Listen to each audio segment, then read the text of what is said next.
What's up? Whoo! A lot going on right now, right? Cut day. A lot of news going on with the Arizona Cardinals. It started off with some cuts that were expected, and then one that was not expected. We'll talk about all that. And as the day went on, we saw news kind of coming through the pipeline. A lot of it on Twitter of other cuts and people placed on the injured reserve or injury designations or injury settlements. And then the bombshell potentially that we just heard or saw, if you're not following it, there is a report that Malcolm Butler is dealing with some kind of personal issue and is considering retiring. And if you look at his Twitter profile, which I just, some folks tweeted this and I went and checked myself, he's kind of he scrubbed it of any team affiliation stuff, just kind of a blank Twitter profile. So, yeah. So, the cornerback situation in the offseason was looking rough. It started looking maybe a little bit better as we, signed Butler, drafted Wilson, who, has turned out to be promising. And then it's kind of gone a little sideways now. So there's a lot to talk about. Initially when I scheduled this, the idea was we would talk about some of the cuts that have occurred, talk about cuts we think might be coming down the yeah, right, Red Sea, please just shoot me now. Man, it's kind of crazy right now, right? Yeah, Jordan, the Butler news is that's a a gut punch, right? And so there's a lot going on with that. So we're going to talk about that. What we'll talk about tonight is whatever you want to talk about, really. The idea I had was to talk about some of those cuts and what cuts we think might still be coming because they haven't made them all. But obviously the Butler thing is a big topic. So listen, I've got a few things I'd like us to talk about, but this is a Q&A session for you and with you. So if you got questions or you have comments or thoughts, we'll go with those. And we'll go from there. So Garrett Long, what do you think we should do with the Butler news? Anyone you think we can grab out there? I don't know about you, but I'm a little scared. Yeah. So, when you look at, okay, what would you do in this situation? There's a couple different possibilities, right? Possibility in no particular order. One possibility is roll with who we have. And I'm going to state the different possibilities and just explore what they look like. I'm not saying which one is necessarily the right or wrong one. Option one is we move forward with what we have. So in that situation, what we're looking at is, and if you've watched my quick hit video about Byron Murphy, you saw how he talked about how I think they're going to rotate their cornerback. So in that scenario, your starting cornerbacks in that 3-4 look would be Byron Murphy and Robert Alford. And then in that scenario, when they go to a nickel look or a look where you have multiple, that nickel corner, Byron Murphy would move over the nickel. And in that scenario, your other outside cornerback right now looks like it's Marco Wilson. Now, you would think, okay, as it stands, if they don't pick up anyone else, right, they would have Murphy, Robert Alford, Marco Wilson, Tay Gowan, and maybe they keep Daryl Worley, right? He's a guy that, at least as far as I heard, he has not been cut yet. So in that scenario, when you go to that nickel look, your other outside cornerback is Marco Wilson or Daryl Worley, probably, unless Tay Gowan somehow works his way up the depth chart. And that's what if the direction you go is we keep who we have, that's what you're rolling with. Now, there's Wilson has looked really good, but he's a rookie. There's a universe in which you go that route and Wilson becomes a really good player and we actually have a pretty decent cornerback room. There's also a universe in which someone gets injured, someone doesn't play well, and it looks really ugly, right? So that's one option, right? The next option is you look to scour the waiver wire. You look for someone who's been cut, right? And you try to add some depth. In that scenario, it's possible you have someone, a veteran who gets cut because of depth and someone who could step in and be that number two. But I think in that direction, more likely what you're looking at is probably a veteran who is at best your third cornerback, who comes in and plays that outside spot when they go into the nickel looks, but your starters are still Murphy and Alford. But, when you look at scouring the waiver wire, the guys that are cut, they're cut for a reason. They're not usually top line starters. They might be better, than our third or fourth cornerback at this point. Like Wilson, I think, is going to be really good, but there might be someone out there who, at least at this point in their career with their experience, is a better option than Wilson. But you're not likely to get someone, that's comparable to Malcolm Butler. Now, who knows? We'll see, right?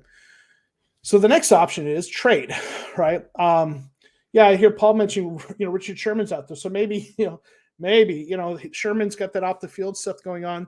So, there's a possibility there's someone out there, but I mean, just, maybe to give the example that's comparable for our own frame of reference, what we're all familiar with, last year, Dre Kirkpatrick, right? He wasn't great.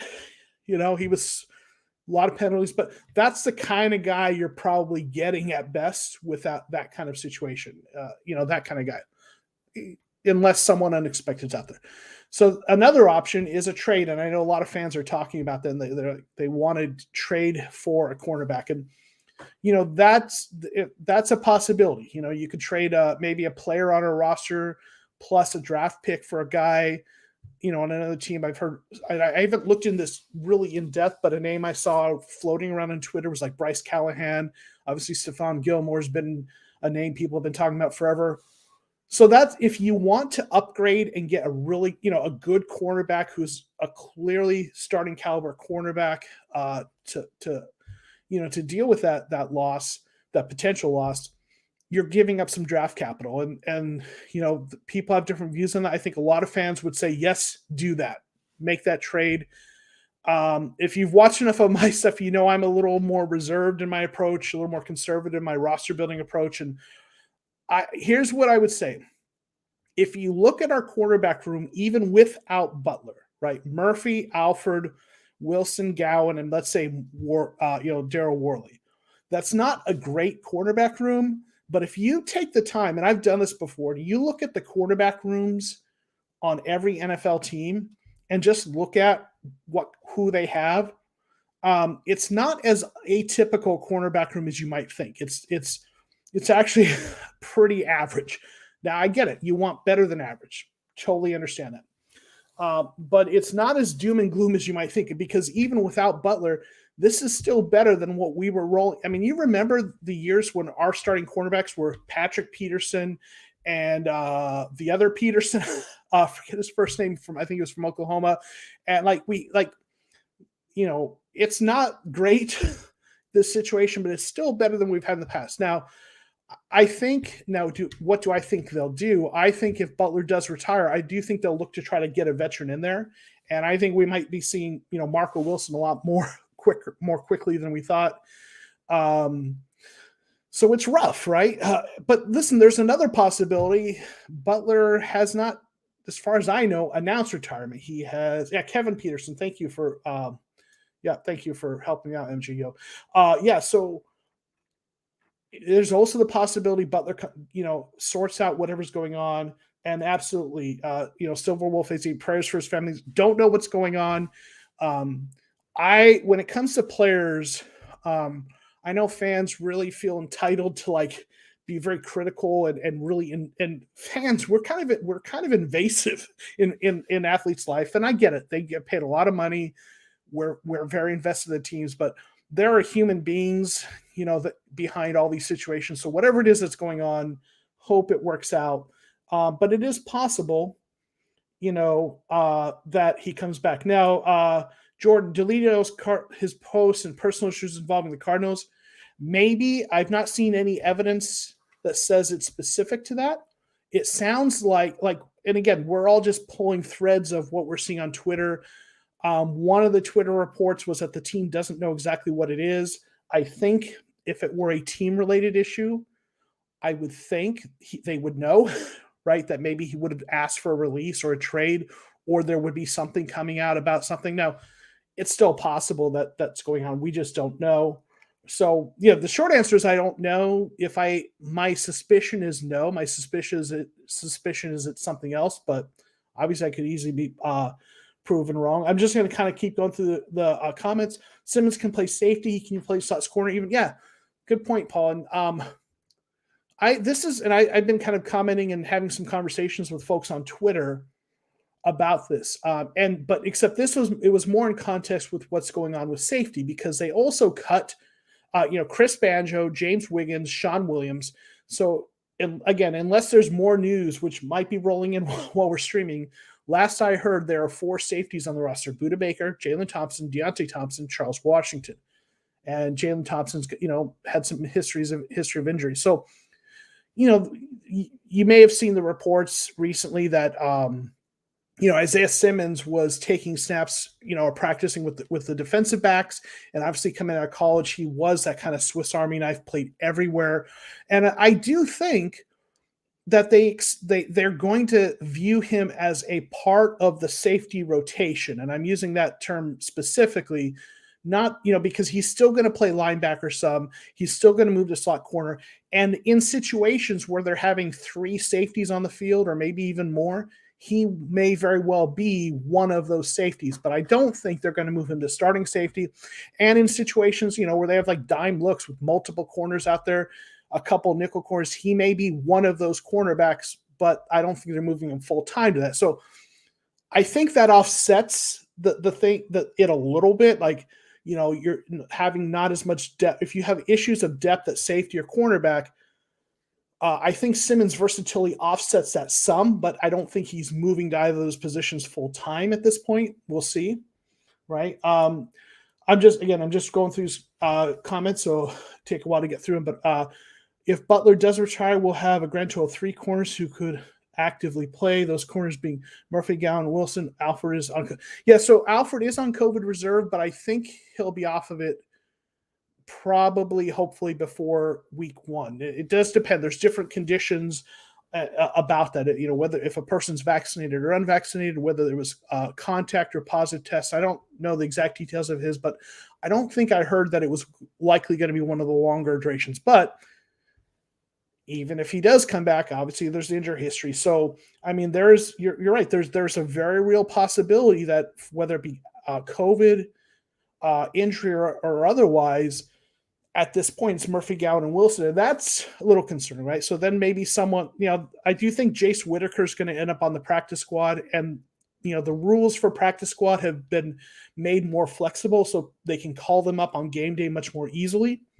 So I think they're definitely going to have some corners on the practice squad they can call up.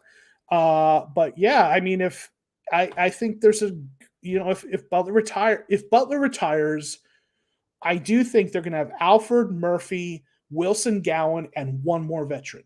I do think that if Butler retires, because they've got 2 keys there, I think they'll bring in another veteran or keep someone like Daryl Worley, right? So yeah. Gowan, George apparently made the rosters.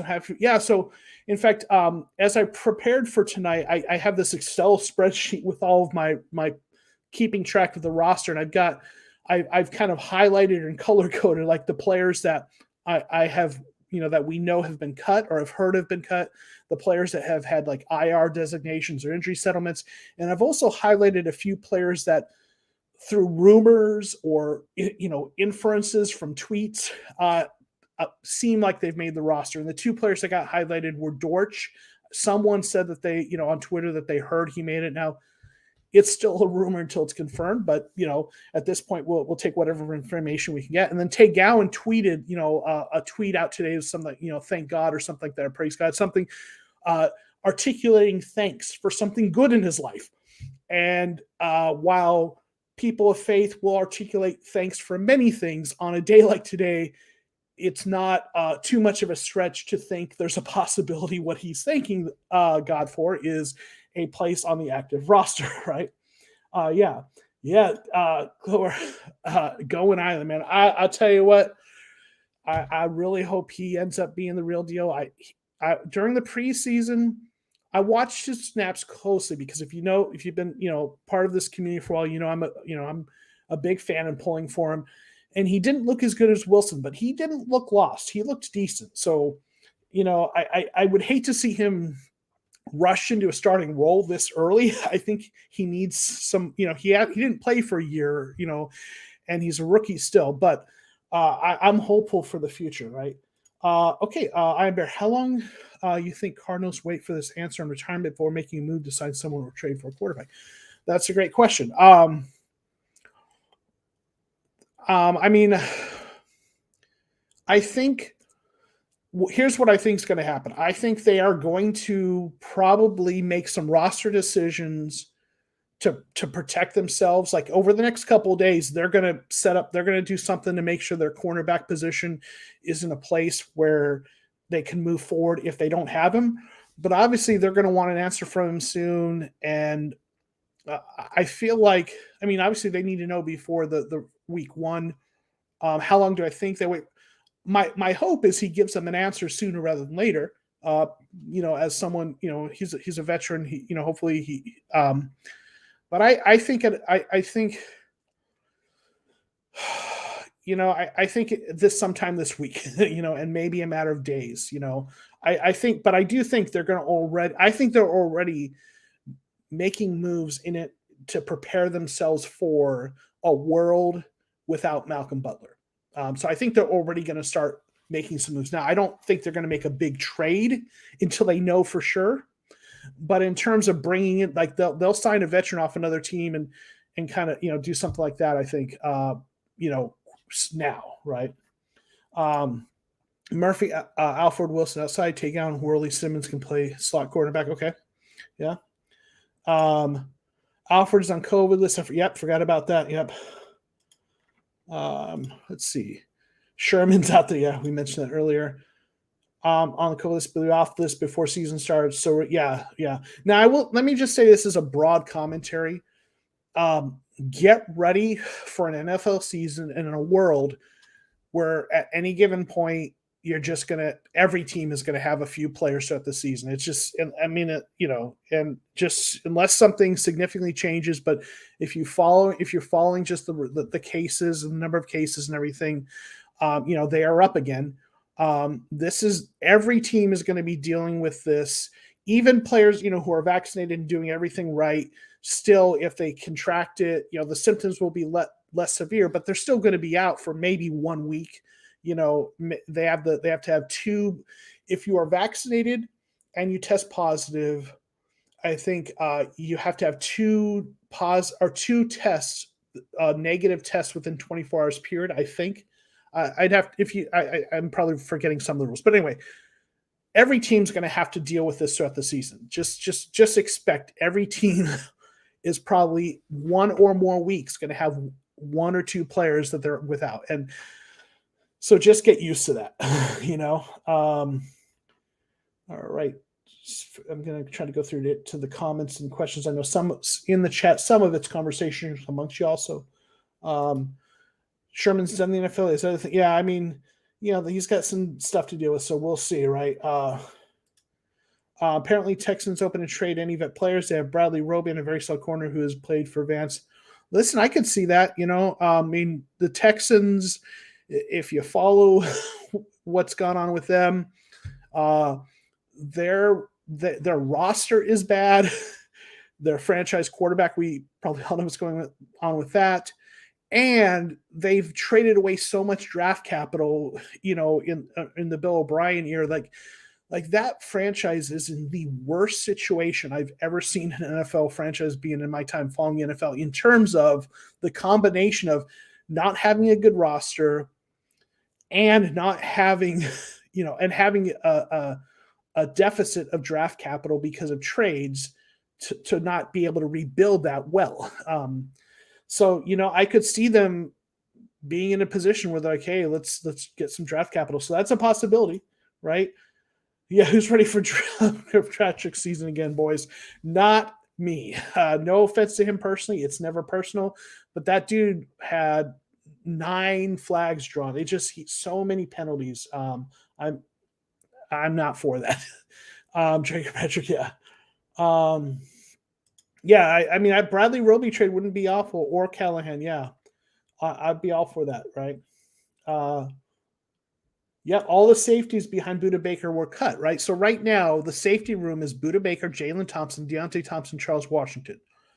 So last 2 years, they've kept 5 safeties, and I've talked about this in some of my videos, I think, and then in the I did a couple podcasts with Walter Mitchell that were a lot of fun. If you haven't checked those out, please do. We get into depth on this. In fact, we're planning another podcast to talk about the post cuts kind of situation. But they've kept 5 safeties each of the last 2 years. And when I try to kind of project their roster, their final 53-man roster, I looked at how many players they kept at each position under the 2 years that Cliff has been the coach, because I think coaches do have, tendencies and they like their rosters a certain way, and doesn't mean they can't go away from that. But, they kept 4 cornerbacks, 5 safeties each of the last 2 years. So that's 9 total defensive backs. So part of the question here is, okay, are they going to stick with 9 defensive backs, but this time stay with 4 safeties and go 5 cornerbacks, right? Or are they going to get those 5 safeties? Now, one way to look at that is, again, if Isaiah Simmons can kind of be part of that safety rotation, like not that he's a starting safety, but they use him at points, right? Maybe that offsets that some. Maybe they think they can keep 5 cornerbacks and occasionally play Marco Wilson a little bit of safety. I don't know. Another thing to remember, though, is with these new rules, the practice squad rules are much more flexible. You can keep more players on the practice squad. I think it's 16 as opposed to 10. It used to be they had to have there was a limited number of games they could have played. They had to be like younger players. You can keep a certain number of veterans now. I think it's 6 veterans who have more than like 2 accrued seasons or whatever the number is. And you can protect up to 4 of those players so that other teams can't sign them off your practice squad each week. And it's easier to call them up and send them back on game day. So one way to think about it is, because you can keep 4 of those, you can protect 4 practice squad players. And Walter Mitchell, when I was doing the podcast with him, he made this point. It made sense. We technically have a 53-man roster, but because you can protect 4 players from the practice squad, and it's much easier to bring them up and down from that, it's almost like you have a 57-man roster with those extra 4 players that you can protect. So I think especially if they keep 4 safeties, I think there's going to be at least 1, maybe 2 safeties on that practice squad. And we might see some of those guys they cut today, Sean Williams, Chris Banjo, James Wiggins. I think Wiggins, if he doesn't get picked up by another team, will be on the practice squad. So I think those guys are not necessarily completely out of the picture. But there's going to be a lot of churning of rosters with the cut. So I think there's a good chance they bring in another safety. So, but yeah, it's I'll tell you, I mean, if you watch my video, I said in my video that video was destined to age poorly. And I'll tell you what, that safety room, I was off on a lot of my predictions, but I that was the toughest room to kind of predict for sure. So, Turner Johnson, rather than re-signing a Jacob Patrick, wouldn't it be better to stick with the rookie like Gowan and hope he improves throughout the season better than a poor known? Maybe, I think if Drake Kirkpatrick is your option, then yeah, what I would rather do is it'd be Marco Wilson as the guy you're getting in there, right? So I would rather have Marco Wilson starting than Drake Kirkpatrick, because the potential's there. They're both going to make mistakes. I do think you might pick up someone. If we lose Butler, I think we need to get another veteran in there, even if they're not a guy even if Wilson is starting ahead of him. But yeah, let's see. Want to try to get comments. And again, if I skip a comment, I apologize. It's probably because I think you're talking to someone within chat. Let's see. I'm tired of trade. Sign the best that's out there or use the rookies. Keenan, I tend to have that mindset as well. trades are really attractive to fans because it's a way you can get a good player quickly, a better player than the free agents that are out there. But you're giving up draft capital. Like Mark, if Marco Wilson was a 4th round pick, and I think we're all real excited about him, but you trade away a pick, you don't get to draft a Marco Wilson. I also get that Kimes, messed up a lot of those draft picks, but sometimes those guys you're trading for aren't as much better than the guys you have than you might think. So I lean towards develop your guys. Look, there's usually some decent players available, the Kime time signing. So I'm not a huge, for me, I don't like trading unless you're getting a Nuke Hopkins, right? A Rodney Hudson. I'm good with those trades because you're getting guys who are arguably the best or one of the 2 or 3 best at their position. But I don't like trading away 1st round picks, and not really even 2nd round picks. I'm okay with the Nuke Hopkins one. But I don't like trading for guys a little more marginal. That's just my take. Yeah, Jalen is, listen, when he's healthy, he's good. So Jalen and Buda, and if Jalen can stay healthy, that's a nice safety tandem. Deontay Thompson has some experience. He's been with the team and he's okay, but he hasn't played as well as Jalen. But yeah, we'll see. Right. I'm feeling good about Brian Alford if healthy. Marco Wilson is starts. Yeah, actually,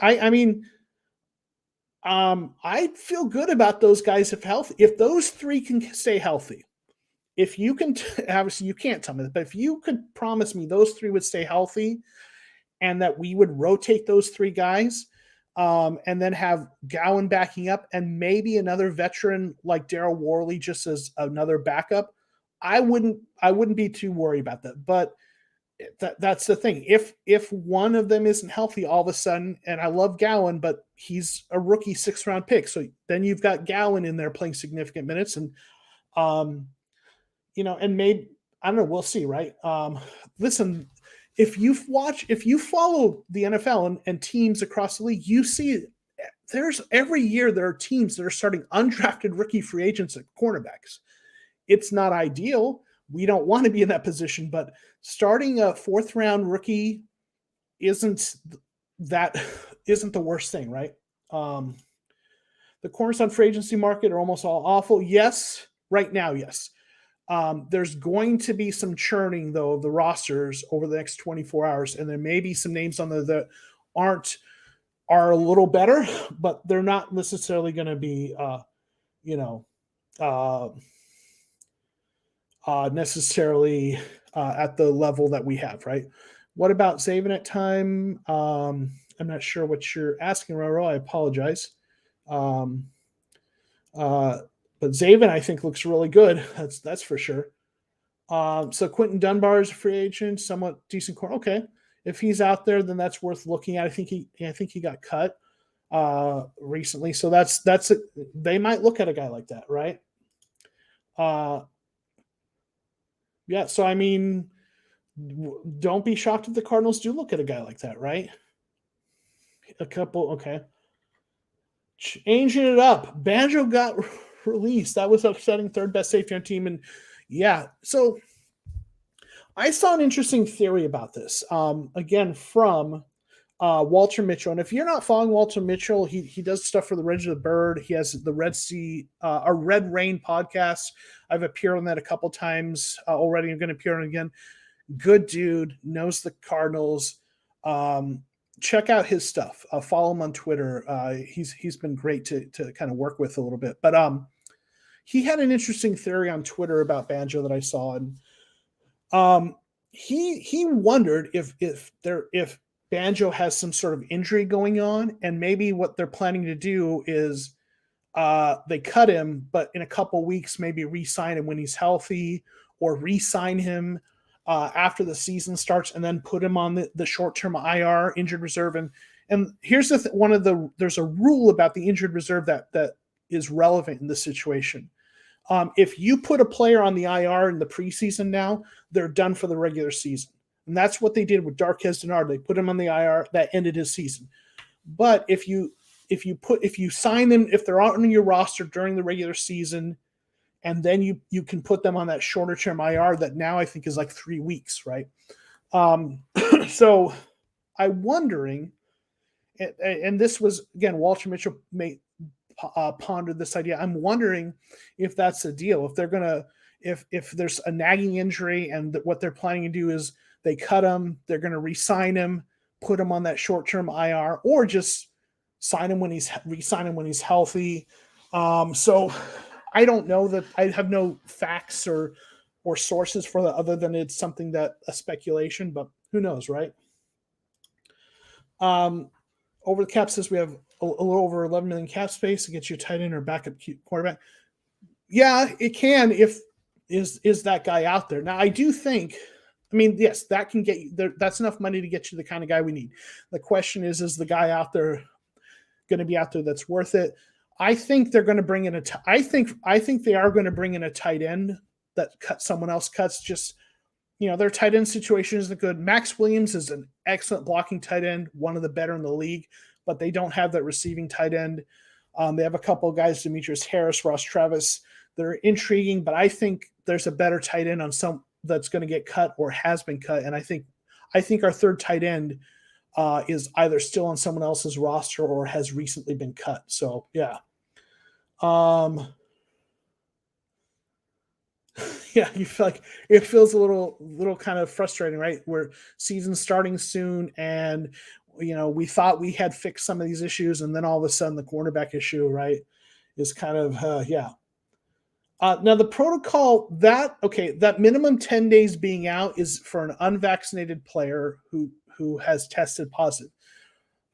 If a vaccinated player who has been in contact, I think there's a shorter protocol. There's different protocols for if you're vaccinated or unvaccinated, and whether you had a positive test or a confirmed contact. Like, so if you were in close contact with someone who was positive, then there's a different shorter protocol that is you have to have a number of negative tests within a short period of time. So there are different durations for different situations. Now, originally, I think it was a 10-day minimum, but they and if you look it up, I looked at it earlier today, just don't have it in front of me, but if you Google it or whatever, you can see that there are different durations and really what there are different conditions based on whether you're vaccinated or unvaccinated and whether it's just it's a positive, you tested positive, or you're just being, because you were in proximity to someone else, right? Because of contact tracing.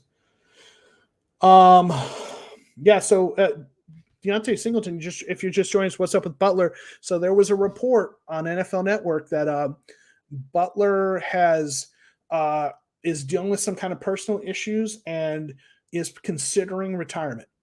Last I heard, and again, maybe something's changed since we've gone live, he hasn't announced retirement, but he's considering it. So that's something to consider, right? Yeah. Season will start and we said the same cornerback issues, right? No more Texan players, right? Yeah, right. We've kind of we've taken the two best ones that are available that don't have pending legal issues, right? Arizona Texans rise up, yeah. Let's see, Joshua Penix. I'd prefer to give Marco a shot before we trade for someone. So yeah, Joshua, I think I would prefer to give Marco a chance to, depending. I mean, if there's a good young player that you can get for a really good deal, maybe, but typically what you're trading for is either a good older player and giving up a good draft pick or a player that's not necessarily a lot better. I'm really intrigued by Wilson, but I do think we need to get some depth behind him, right? So ARG, hopefully you caught that, what's going on with Butler. I really don't like that there can be more safeties and cornerbacks. So I mean, it's not, there can be more quarterbacks than safety. It's just that's what they historically have done, is more safeties than quarterbacks. Part of that, though, has been like some of their safeties have been like Charles Washington is like their gunner, right? So some of it is that their safeties are their special teams aces. So there's obviously no rule about that, right? It's just their tendency, and they can certainly go away from that. So absolutely. Opinions on cutting James Wiggins. I was really surprised. I was really surprised about the James Wiggins cut. I just want to throw a shout out. I hope he's still authentic, my guy, man. This dude has a show called Authentic in the Beard. They do NFC East stuff. Really good dude. He's been really supportive. Thanks for popping in here, man. I hope you're hearing this. If you're still here, let me know. They've got a great show. Check them out. It's not our division, our team, but really good dudes. And so check them out for sure. MKT Bongo. Sorry, back to your question. Disappointed that they cut him. I really like him. I think he's going to be a stud special teams player and could develop into a good actual safety player. But I think they're going to, if they cut him, I think it's because they have confidence they can get him through to the practice squad. And in my opinion, I think he's one of the first guys that's going to be on that practice squad. We'll see, right? But I think he's a guy. I actually worry that someone's going to pick him up on waivers because of how good he is on special teams. We'll see. I hope he gets to the practice squad. He is one of those guys I'm really pulling for. All right, so yeah, Prince of Nakamura, he was on our practice squad last year. They never used him, but he's available. So I don't, Amukamara, maybe, because he was on our practice squad, he has some familiarity because, the practice squad practices with the team. So he knows our defense. That's a possibility. I don't know that he's going to be a guy based on where he is at his career that you're going to want to be playing a lot, but he could be that veteran depth guy. He could be back on the practice squad as, an emergency kind of situation. Andy's lucky he's a second-round pick. Man, Andy Isabella, maybe the most polarizing player right now for the Cardinals, right? I know there's a lot of frustration about Andy. I try to take the second-round thing away from it, and I think he still has a chance to be decent. I think it hasn't worked out here. I think some of it is just he and Kyler haven't gotten on the same page. But if you take that second round pick thing out of it, you just look at him as for what he is, a player who has like 4.3 speed. He's not big, but he has 4.3 speed, which you can't coach that, and was productive in college and has had a few big plays for the Cardinals. If you tell me, hey, that's your 5th or 6th wide receiver, that's as good or better than the 5th or 6th wide receiver on most NFL teams. So if you can take the history out of it, he's on a rookie contract and he's a fast receiver and he's deep on the depth chart. He's actually a good player for that. Now, obviously, you expect more out of a second round pick. I totally get that. But in terms of being a player on our roster as our number 5 or 6 receiver, I think it makes sense to keep him. And if you look at, I like Keyshawn Johnson. He reminds me a little bit of like Jerron Brown, a guy who was with the Cardinals a few years back, who was like a solid depth guy, not going to be a starter. And so I like Keyshawn Johnson. I know a lot of fans have a more fond view of Keyshawn Johnson because he was a 6th round pick. But if you compare Andy Isabella's numbers to Keyshawn Johnson's numbers, Andy has more yards, more touchdowns. Keyshawn has more receptions, and Andy has bigger plays. So their numbers are comparable and Andy actually has the edge. And I've said this before, if Andy Isabella was a 6th round pick and he did everything the same in terms of his performance on the field thus far in his career, people would be saying about him, that guy's a good player. Why don't we see him more? There's potential there. But because that 2nd round pick and the DK Metcalf thing, people, are frustrated. And I get it. You expect more from a 2nd round pick. But when it comes to that roster and a role that players have on that roster, unless you're playing them, unless the contract's really big and he's on a rookie contract, so it's not an unwieldy contract, you look at what the player is for where they are now, and that's not a bad player to have as your 5th or 6th wide receiver. And if he can develop, great. If not, he may just need a fresh start somewhere else, I know there's probably a lot of people who disagree with me, and that's okay. Banjo will be solid wherever he goes. Why not us? Again, I think there might be that injury thing going on, but we'll see. Yeah, man, the penalties, and I talked about this in some of my videos.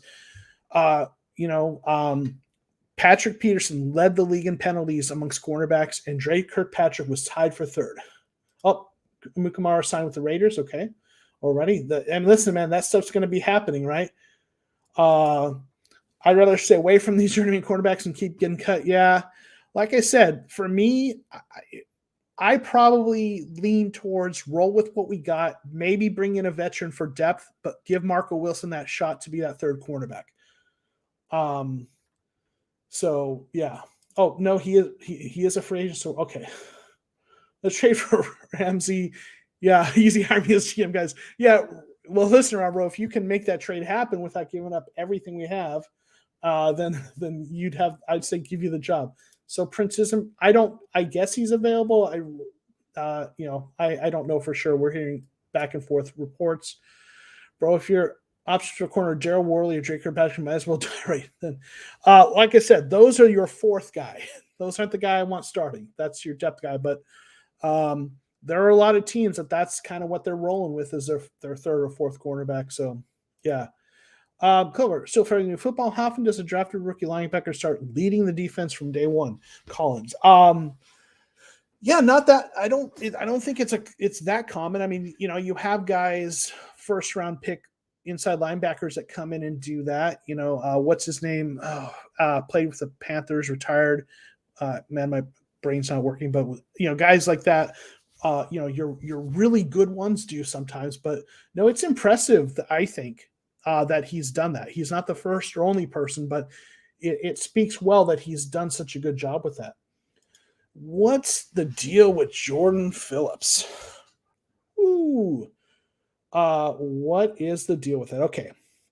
Well, he just got activated off of injured. I don't know if it was COVID, I forget, but he has been out because of let's see, and I don't know if it was COVID or injury, but he hadn't been practicing or playing because of something to do. He was either injured or COVID reserve or something, but they just recently got him back.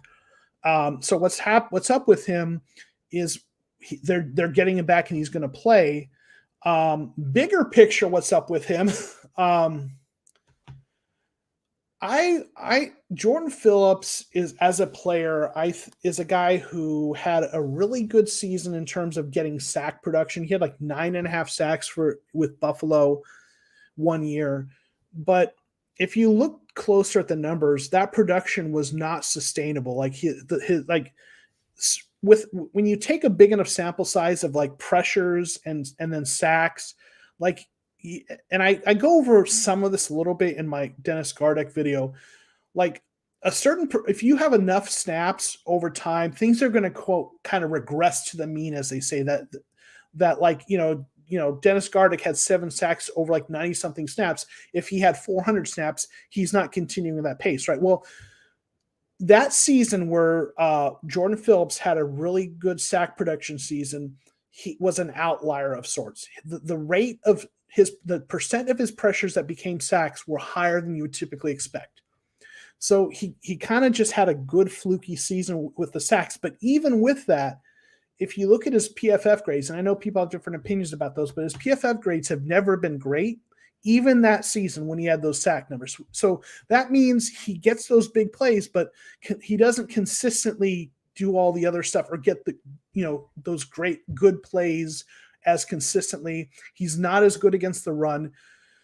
So, but when they signed him, they needed defensive line help, and there just weren't. I guess that they took a flyer on him. He's a guy who's probably going to play in there some if he doesn't get injured. He really didn't play well last year. Personally, I would rather see a guy like Zach Allen or Michael Dogby get those snaps next to J.J. Watt and rotating guys like Lecky Fotu.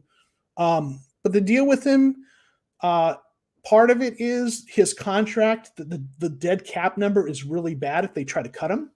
So I think they're kind of stuck with him for right now. Well, they could cut him, but they would just be a lot of dead cap and it'd be kind of a sunk cost. So I think they're going to keep him this year. I believe I've looked at his cap numbers before, and I believe next year cutting him isn't as much dead cap space.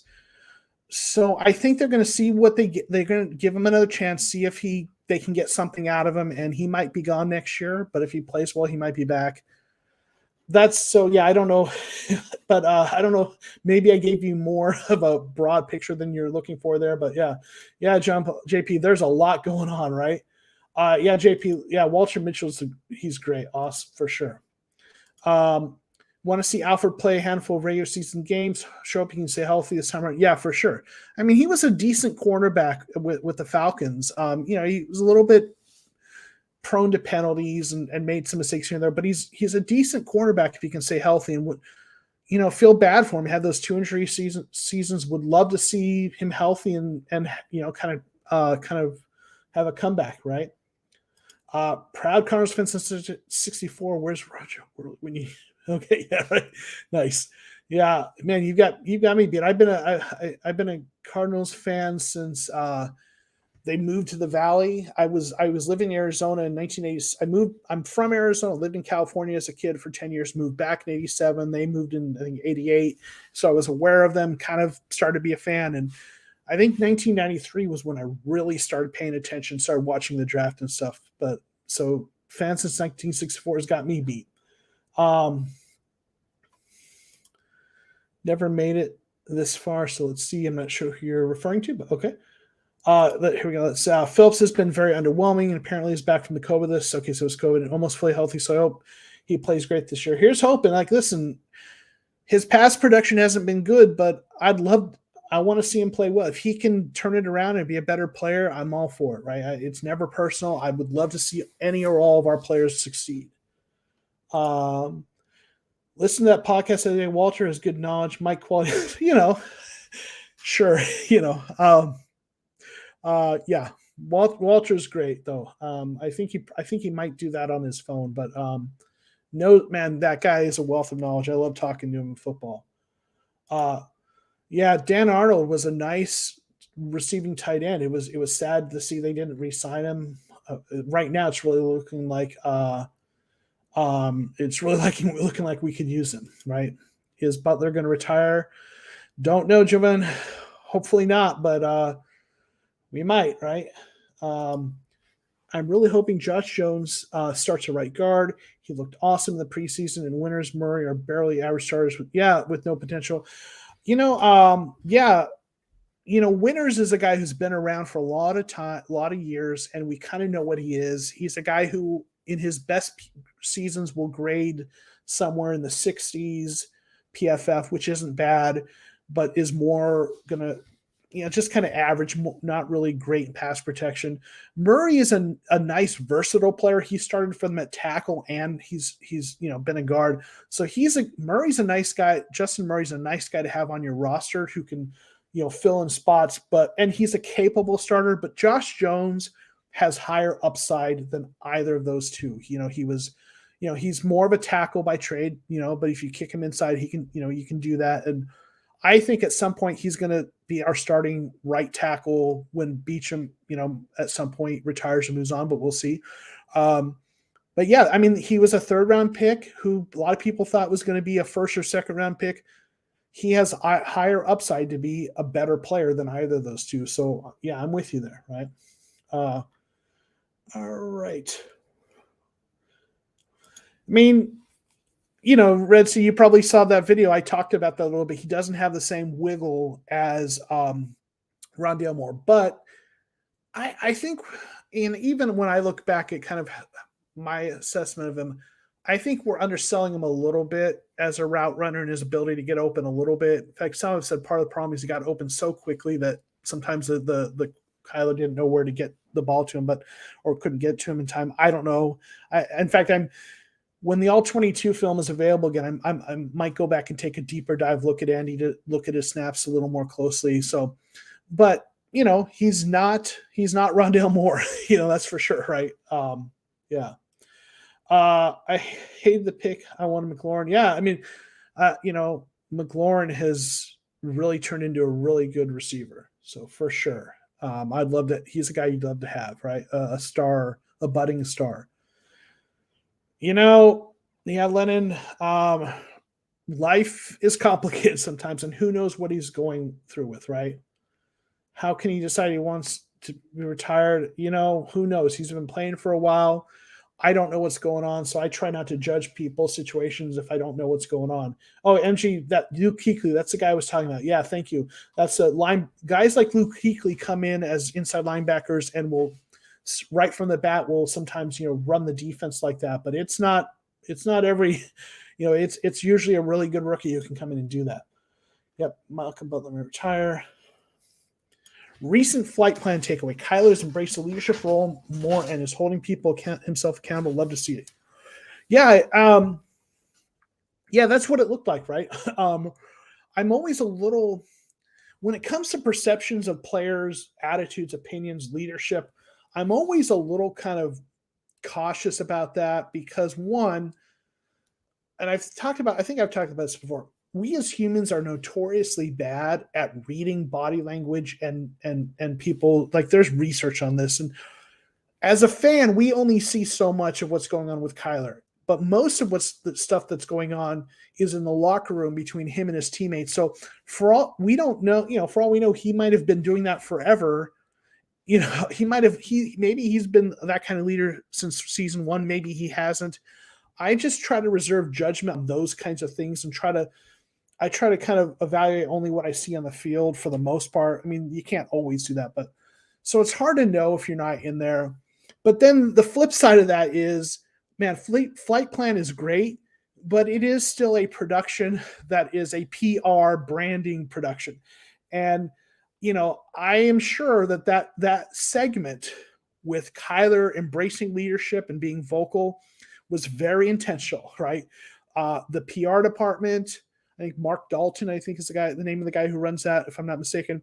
They hear the chatter, they hear the stuff, and I'm sure they said, "Hey, let's get some footage of Kyler, exerting himself as a leader." So I don't doubt that the footage they caught was authentic. I'm sure that was really what's going on.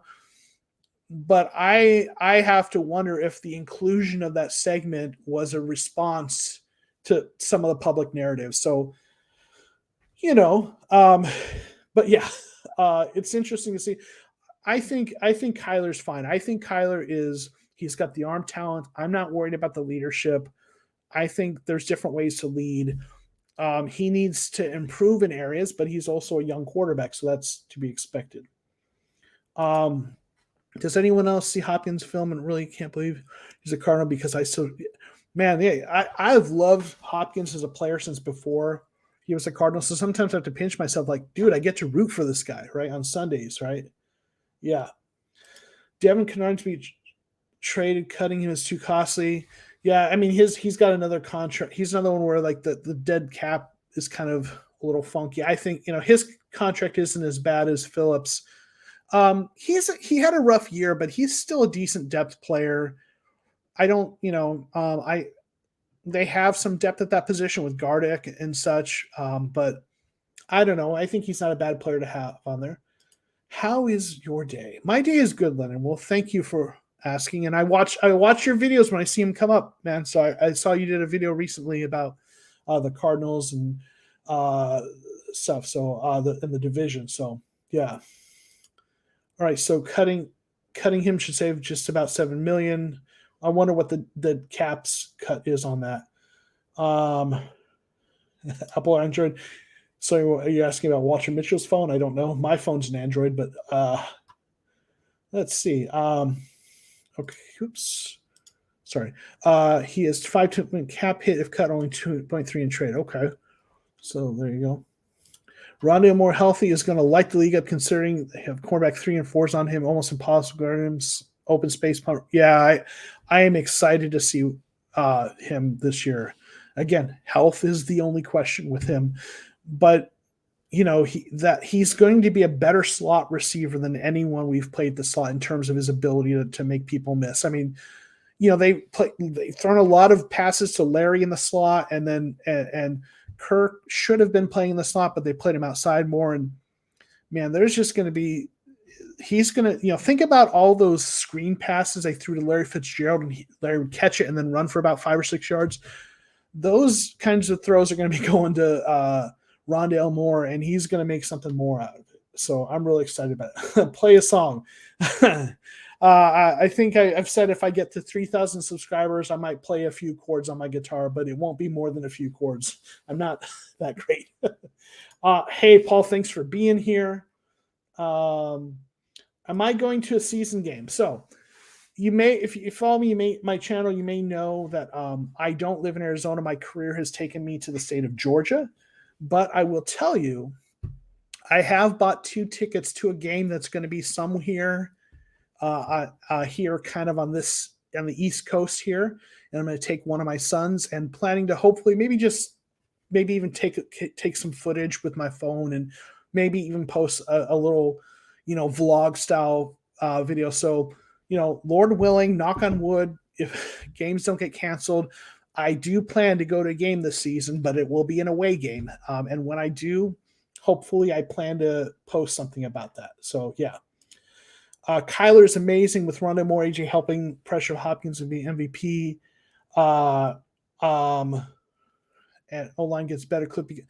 But I mean, I think the potential for improvement is really high. I mean, he's got better receiving options. I think AJ Green is looking really good. He's going to be a guy that he can throw it to on those, to move the sticks. Better protection with Rodney Hudson. They're setting Kyler up to be successful, and it could be special. We'll see, right? We'll see for sure. Here, Malcolm Butler's removed all easy college reference, social media, Titans, pictures remain. More to the story there. So yeah, if you just came in, there's the report is that there's something personal going on, and he has indicated, or what the report is that he's considering retiring, and don't know what it is. Don't think it's personal. Don't think it's particular to the Cardinals, but I don't know that. And I think he just took that all off. I don't know, honestly, but probably has something to do that. Yeah, very, very cool East Coast game. Yeah.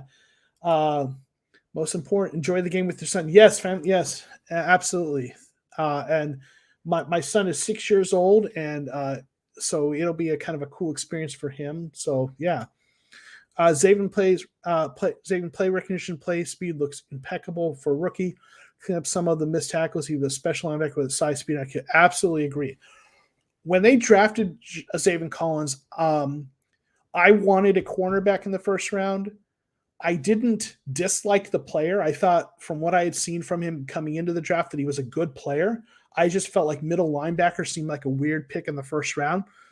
And if I'm being completely objective, I don't know that that's the position I'm going with in the first round, but seeing what I'm seeing from him, I think he's going to work out and be a really good player, and we're going to be glad we have him. And I'll tell you, if Marco Wilson works out the way it's looking like he could, it might end up being a situation where I'm glad we have Zaven and Marco Wilson rather than who we might have been able to get in the first round with cornerbacks. Okay. Contract was fully guaranteed, if you recall. I'm not sure who that was. Probably one of the guys we were talking about. So, okay. We've talked a lot about all this, and I got through your questions and comments. So we'll take a few minutes and let me ask you, let's talk about some of the positions. So with some of there are still some cuts yet to be made. Yeah, I'm super excited too about this season. Absolutely. So Butler's contract was fully guaranteed. Thank you, Ritzy. Okay. Yeah, I'm really excited about the season, Clever. So there's some cuts that still need to happen, right? Okay. And again, unless something's happened since we've gone live. So I feel like the safety room, we have Buda Baker, Jalen Thompson, Deontay Thompson, Charles Washington, and that we're not cutting anyone else, I don't think. In fact, we might add to that room. Cornerback is still up in the air. They cut Jace Whitaker, Picasso Nelson. They still have Daryl Worley, and I think Luke Barku, the guy that they kind of picked up off waivers, is still on the roster. And then Alfred Murphy, Wilson Gowan. We've talked about that a lot. It seems like Alfred Murphy, Wilson Gowan, hopefully Butler, maybe not. And if not Butler, maybe someone else. Let's talk about, though, a couple of the other positions. What do you think? What are your thoughts about the quarterback situation? Do you think they're keeping 3? Do you think they're keeping Streveler on the roster? Do you want them to keep 3? Do you want them to keep 2? If you want them to keep 2, which 2 do you want them to keep? What as a fan and someone who follows the team, what is it that you would like to see them do with quarterback? Now, if you see my video, you know where I stand. I think they're going Murray and McCoy.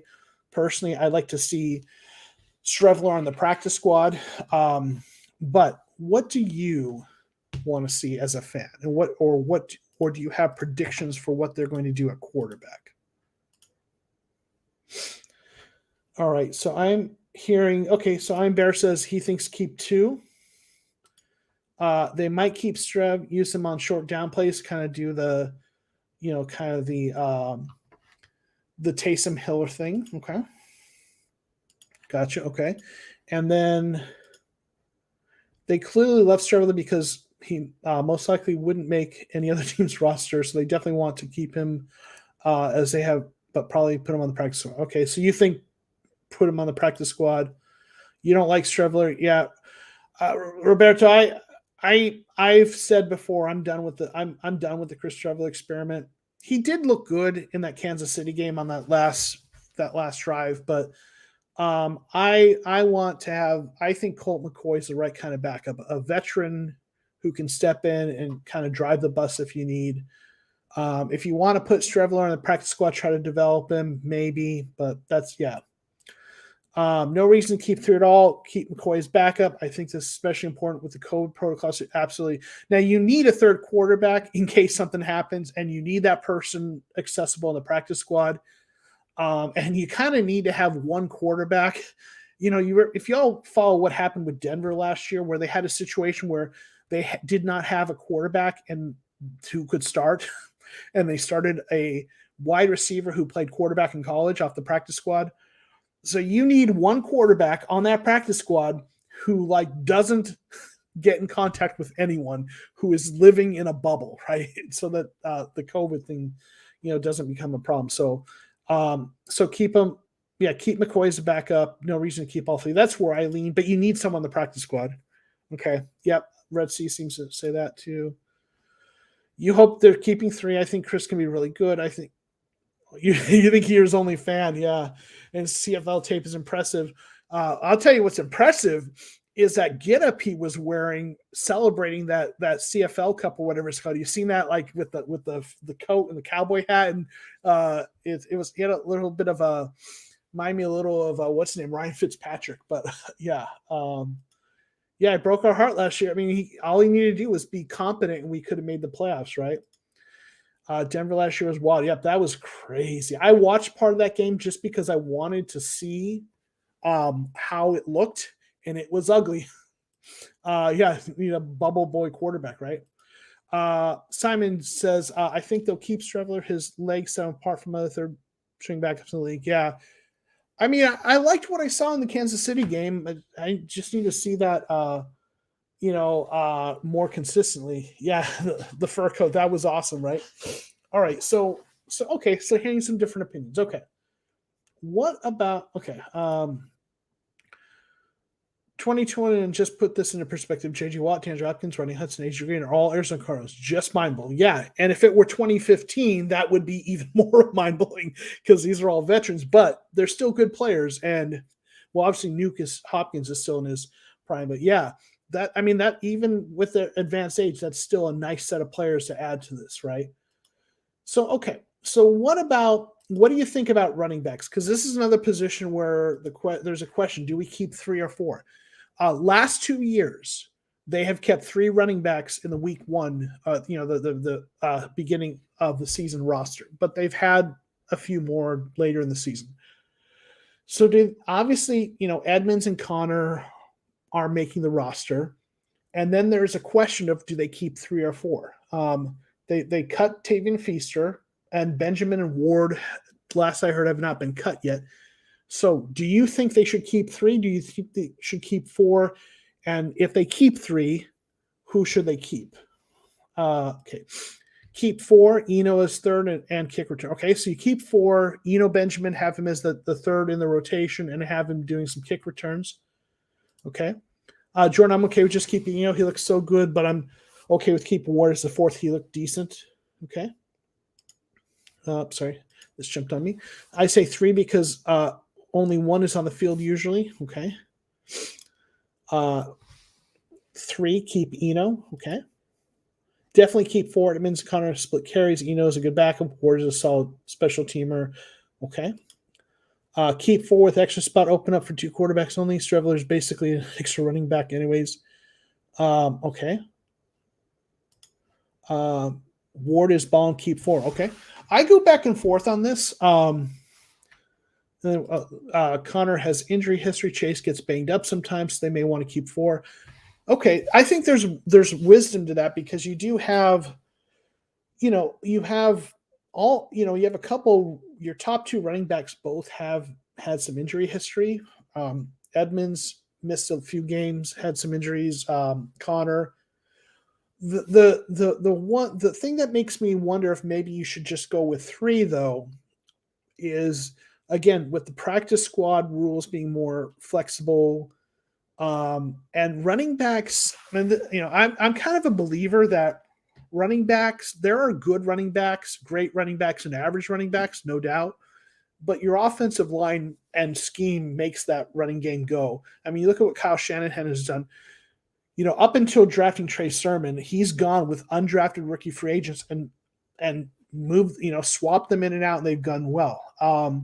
So I guess what I'm saying is, if you get to the point where because of injuries you're having to pick up a running back, bring up a running back off a practice squad, or pick up someone off someone else's practice squad, the drop off in that situation with that running back having to come in is not as big a deal as a drop off at another position like cornerback.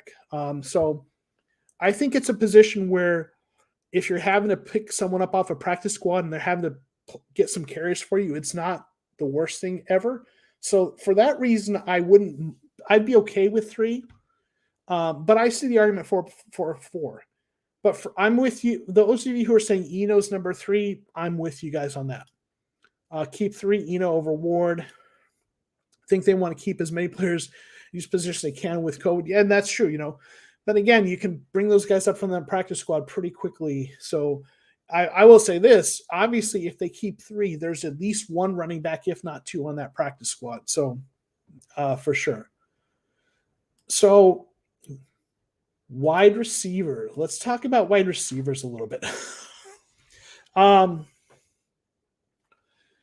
So they cut Keyshawn Johnson. I think he still may end up coming back as up on the practice. I think they'll try to bring him back on the practice squad if someone else doesn't pick him up. That's that could happen. But he's a guy that someone might pick up, so we might not have that option. So right now it seems obvious that DeAndre Hopkins, AJ Green, Christian Kirk, Rondale Moore make the roster. I think Andy Isabella is making the roster unless they trade him. So that's 5 receivers. I don't think Larry's coming back, at least not yet. If he comes back, I think it's down the road. They also cut Andre Baccellia and AJ Richardson. So that left Greg Dortch and Antoine Wesley. There's rumors that Greg Dortch made the roster. Saw that on Twitter. So again, not confirmed, at least last time I checked, but there's rumors of that. Wesley is a tall receiver. He's like 6'4", 6'5", played at Texas Tech. Keyshawn Johnson he played on the outside. So like when you look at your outside receivers on this team are DeAndre Hopkins, AJ Green, Andy Isabella is actually an outside receiver for them, or should be. And then Keyshawn Johnson was outside. And then they have Christian Kirk and Rondale Moore as those slot guys. And then, they can play Isabella some in the slot. So, Greg Dortch played really well in the preseason, and there's an argument for keeping him because of how well he performed. But if you look at the role that Keyshawn Johnson played on this roster as that backup to the outside, there's an argument to be made that Wesley might be the guy that they would want to keep in the place of Keyshawn Johnson because he's more of that outside receiver. So, there's a couple different directions they could go. If they keep 6, again, it's Hopkins, Green, Kirk, Moore, maybe Isabella, and then Dortch or Wesley. Or maybe they keep Dortch and Wesley and they do move on from Isabella. I don't think that's going to happen. Or they keep 7. And with the tight end situation, that's a possibility. And they keep Dortch and Wesley. So with all that said, what do you think they do? What do you think they should do? Should they keep 6? If so, who are those last couple receivers? Do they keep 7 and keep all those guys? What do you think? Let's see if I can. Yeah, other teams can sign if they're on the practice. Well, okay, so this is a good question, like Easy. With the new rules, what they're allowed to do is you can protect up to 4 of your practice squad players. So you can designate 4 players in your practice squad that cannot be signed off of your practice squad. So you can, so for example, if they put Chris Streveler on the practice squad, there's a good likelihood he'd be a guy they would protect, right? So if you have a position that you want to make sure you've got a guy. Now you've got to get them through waivers to get them on the practice squad, and someone can sign them from waivers. But if they get through the waiver process and you sign them to your practice squad, you can protect 4 of them. Keyshawn was our only backup over 6 feet tall. Yeah, and that's a good point, Keenan. And it's like, so that could be a concern, right? So do you keep Antoine Wesley for that reason, right? Cliff talked really high of Leslie, and then I've heard Dortch made the roster, so they're keeping 7. Maybe, right? One of the things I've suggested is maybe they keep 7 receivers right now, keep 2 tight ends, but the roster is going to change after that initial 53, and they might sign a tight end and then cut a receiver at that point. So whoever makes it might not be who's there, but yeah. 1 p.m. Eastern tomorrow, we'll find out. Yeah, we'll find out the initial 53-man roster, because the final 53, I mean, they're going to churn that roster in a couple positions, right? Dortch has speed, so they might get rid of his. So Dortch isn't as fast as you think, and he's not as fast as Isabella. He's decent, but he's more of a slot receiver. I don't think they're getting rid of Isabella. I think they might keep Dortch and Isabella. Again, I can be wrong. As I'm just as likely to be wrong as anyone. I don't think that's going to happen, but we'll see, right? We should keep 2 tight ends and keep 7 receivers. I'll tell you, that's what they did in. They did that in 2019 under Cliff Kingsbury. His first year, they kept 7 receivers and 2 tight ends. So that's something they've done before. And maybe that, when you look at the value proposition here, their option for 3rd tight end might not be as good as their option for 7th receiver. And if they run as many, 3 and 4 receiver sets, maybe they do that, right? I think at some point they're adding a tight end who's not currently on the roster, but we'll see. Yeah, okay. You're done with training Isabel. Again, I'm a little more sympathetic to Isabel, but I get it, man. I understand why fans are tired of it. And part of me thinks maybe for his own sake, he needs a fresh start somewhere where there won't be the baggage that the fans have about the whole situation. So maybe. Keep 6, Dortch and Wesley, trade Isabella. Okay, that's what you would do. Okay. I think they'll keep 7, both Dortch and Wesley. Okay, Brett, you think they're going to keep 7? Okay. Oh, you're responding to someone else. Okay. Rams are going to be first place. Cardinals will be second place. Seahawks third place. 49ers last place. I could see that. I've got some. I know there's some content creators, 49ers content creators. I'm kind of getting to know a little bit. So I hate saying this, but I think the 49ers aren't going to be as good as people think they're going to be. They've got some talent. It's a good roster in a lot of positions, but the quarterback situation is not. I wouldn't feel great about that situation. So we'll see though. But yeah, I mean, I think the Rams are the favorites. I think the Cardinals have just as good a shot. I mean, if you told me the future and said, okay, here, Joe, here's what's going to happen, and you told me any one of these 4 teams won the division, I wouldn't be completely shocked. It's not like if someone told me the Texans won their division. But I think that's probably as good as any kind of prediction there, Lennon. Dortch, Moore, Kirk, Isabel, we're all too similar. Andy needs to go, in my opinion. Okay. So you think there's some redundancy there? I mean, yeah, I could see that. I mean, but then is Andy the guy that goes in that situation? Maybe, maybe not. Yeah, I don't know. Thinking the A.J. Brown and Julio are going to eat against the secondary. You know what? You might be right. With everything going on, that could be rough.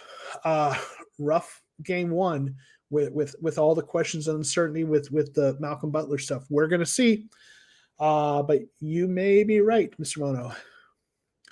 And he stays in the field, stretcher roll, hop green, Kirk outside, George under threats. Yeah, here's the thing, like, there is one of the reasons teams like the kind of speed Andy has is from a scheme perspective, from an offensive perspective, that receiver going up over the top doesn't even have to be like the greatest like receiver. He doesn't even have to be put up a lot of numbers to make a difference. Because when your receiver stretches that defense, goes over the top, you need safety help to protect him, to prevent him from getting open. So you got a cornerback on him, and if he's fast and he gets around that cornerback, one of your safeties is going. And then what ends up happening is you open up the middle of the field, and someone like AJ Green or Rondale Moore gets a catch underneath. So sometimes a player with his skill set, Andy Isabella's speed, affects the game without catching the ball. He needs to see the field to do that. He hasn't done that much, right? But like literally, if the only thing he did was play outside and run go routes, and he opened up the field and allowed Rondale Moore to have some space and allowed the offense to move and prevented the defense from kind of staying at home in the middle of the field. And if the offense was productive, and that's mostly what Isabella did, that would still be valuable. They need to use him that way, if that's what you're going to do from that. But that kind of speed and what that can do for an offense, stretching the field, is why teams will give someone like Andy Isabella second, third, or fourth chances. While they'll hold on to a guy with 4.31 speed, because that's what he can do for your offense. Again, he's got to do better to stick, but it's worth considering. So Red Sea, keep Dortch and Wesley. Wesley could double as a receiving tight end when asked upon, and trade Andy mid-round draft pick for a corner. Okay. So, that's an interesting idea, because like when you look at Dan Arnold, right? He was a tight end, but a tight end will line up sometimes as an inline tight end, on the line, and they'll either block or go out to run a route. And then sometimes they just line up as a slot receiver. And Dan Arnold lined up as a slot receiver a lot. And we call him a tight end, but what the thing Dan Arnold brought to this offense, and the thing he did that was really valuable for this team, was he would run seam routes, and he was a big target over the middle of the field that Kyler could get the ball to. And he made some plays like that. It doesn't need to be a tight end to do that, right? It could be a 6'4", 6'5" Antoine Wesley running that seam route. So that's a possibility, and that might be what they're planning to do, right? Instead of they don't have a good receiving tight end, or one that they like as much as Dan Arnold, and maybe that's what they do, right? That's not the worst. Now, trading Andy, and I've talked about this before, and on a couple of different, on with Mike on the show we do together and on podcasts. Christian Kirk, if you're trading a receiver, Christian Kirk might be the better option. He's got more of a trade value because he's put more on tape. He's been more productive. He hasn't been as good as we like, but he's got better production than Andy Isabella, and he's in the last year of his rookie contract. So we're going to have to either re-sign him or let him go. So, if we're talking about trading someone, maybe, Christian Kirk, I don't think they're trading either of them, to be honest, but Christian Kirk would be the guy you might consider trading in that scenario. Trade a first for Gilmore, sign Sherman, if his mind is right. We talked about a little earlier. If they traded for Gilmore, I'd be excited about having him on the team. I don't love trading first round picks, but listen, just because I don't like the process doesn't mean I'm not going to root for the player. So maybe, Simmons looked hesitant in the preseason. Inside linebacker Saban showed instinct. Simmons lacks, since he's barely ever played inside linebacker his career, so it will be more than just a backup. Yeah, Simmons is being asked to play a lot of different roles, and he did look tentative. And I think, that I showed this play in one of my videos. I think the play where Simmons made the tackle on the receiver against Kansas City, epitomizes perfectly kind of what Isaiah Simmons is right now. Because if you watch that play, I think, someone had to kind of say, hey, go over here. So Simmons at first looked a little confused about his assignment. someone else on the team kind of said, hey, and then you saw him at the last second before the snap move into position. So you saw a little bit of confusion because of everything he's having to process with all the roles. But then you saw him, when the ball was thrown to the receiver, get to that receiver quickly and make the tackle. So that play epitomizes the Isaiah Simmons experience right now. Really good player in terms of his skill set, makes really good plays with his physical ability and his speed, everything. He got on that receiver, but there was a little bit of confusion leading up, right? So do they need to kind of narrow his responsibilities so he can focus on a couple things and learn those things well before they branch out? Maybe that's what they need to do. I think he's going to be okay. I think he'll get there, but Collins, I think, is going to look a lot more. Even though Collins is a rookie, I think Collins is just going to look a lot more aware of what he's doing, and part of that is because they have him doing one job. So, yeah. You guys that can stretch the field, open up single coverage for your top receivers. That's true. Yeah. So that's one of the reasons fast receivers like that, right, are considered, right? Some of the comments, I think, are people having conversations with one another. Yes, Simmons was right behind Zaven to clean up both Zaven and Collins, and we're all around the field. They're going to make a few mistakes, but they've got the physical traits to be really good. So I think I'm not worried about the middle line. They'll make a few mistakes, but they'll make a lot of big plays too. So I think it's going to be good. Yeah, Simmons Collins going to be a threat. I'm excited to see them play, man. Looks like top free agent cornerbacks are available, have character issues. Conley, Dunbar have their own unique histories. Go waiver wire or trade for a cornerback. I mean, that's often why those guys are available, right? Because there's something. And when we talked about this a good bit earlier, but do we go the waiver? So what I think we keep, if Butler retires, right? I think we keep Alford, Murphy, and Wilson, Tay Gowan. We keep those four, and then we either keep Daryl Worley, who's a veteran, he's a depth guy, or we bring in someone from the waiver wire. I think we keep those four guys and bring in a veteran and run with that. That's what I think is going to happen. What do I think Wiggins and Banjo? Why do I think they got cut? This is okay. My opinion. I think Banjo was curious to me. I thought he was a lock for the roster because he's good on special teams and he's shown an ability to play well when actually out on the field as a safety. So I wonder, and I talked about this earlier, Walter Mitchell threw this hypothesis out there. I wonder if there's an injury situation and they might even bring him back. I don't know. I'm a little surprised by that because he's a guy who can do both special teams and play well on the field. Wiggins, my best guess is they cut him because they feel confident they can get him on the practice squad. And they don't feel like he's quite ready. They think he's capable of being a special teams player, but I think they don't think he's yet ready to contribute actually as a safety yet, or at least at the left or as well as someone like Deontay Thompson could. So I think with Wiggins, my best guess is they felt like someone like Deontay Thompson is a better option on the field as a safety, right? When he's called upon to actually play safety and not just special teams.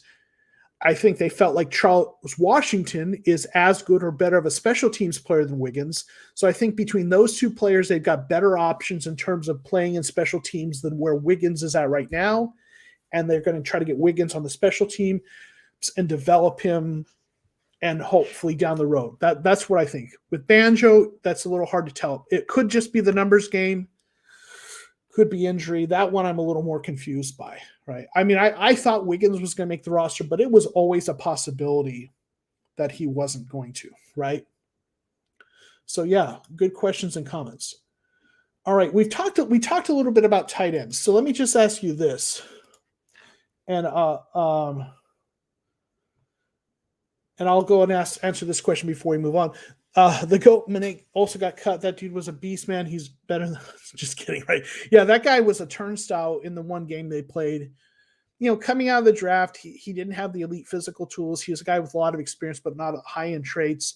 He looked bad in the one preseason game that he played. I think he's a practice squad, possibly a guy they could get on the practice. I don't think anyone's picking him up off waivers. So if they want him on the practice squad, I think they've got a good chance at that. And I could see him ending up on the practice squad. The guy I think might make the roster, again, I could be wrong, but is Sean Harlow. Sean Harlow played well for them. But yeah. So tight end. With tight ends, do you think we should keep 2 or 3? And if so, which one should we keep? Do you think we should keep a third tight end from the guys we have right now, which are Harris, Travis, or Seikovits? Let me just start by saying I don't think Seikovits is making the roster. He's part of the international program. He hasn't had a lot of NFL coaching. He's got some potential, but he needs to catch up in terms of the coaching. I think, and they've got an exemption that means he's an extra player they get to keep on the practice squad. I think Seikovits is going to be practice squad. So, do you think they should keep 2 or 3 tight ends? And if so, which ones do you think they should keep? So what tight end do we keep? Is Ross Travis worth a try? I think he's worth a try. He looked really good on that one drive, that one catch, that touchdown in the Kansas City game. He's worth a try. He's been around for a little bit. He's kind of been a bubble guy. Demetrius Harris is the same boat. Demetrius Harris has a little more of a track record. He's played a little more in the league. So, yeah. Are you excited about the Arizona Cardinals Tennessee Titans game? I'm excited to watch the Cardinals play. I'm a little worried about that game. That's going to be a tough matchup. But and I'll get to my opinion on Victor Dimukeje. He played, so his first preseason game, he graded reasonably well. He had a couple pressures, no sacks. His second preseason game, he didn't play as well, didn't get any pressures. He's played a lot of snaps in the preseason. So he needs some work. He needs some time. What do I think of him? I like him as a developmental project. And in a perfect world, they're going to be able to get him on the practice squad and keep him there. I worry that someone might try to pick him up, but in fact, I did a video on him, and may want to go check it out. And I did some NFL comps, and he is a little bit like, he's like a little bit like a Marcus Golden type player. I'm not saying he's that good yet, and he may never be that good, but that's the kind of player: high energy, high effort, strong, not super fast, but could be a good kind of effort, pass rusher. I don't think he's ready to be a starter. He needs some time, some work, but I do like him, right? Red Sea keep 3. Max Williams, Darrell Daniels, and Harris. Only thing should change is the scenario I proposed earlier. Okay. Yeah. Those are if you saw my video, those are the 3 I had them keeping.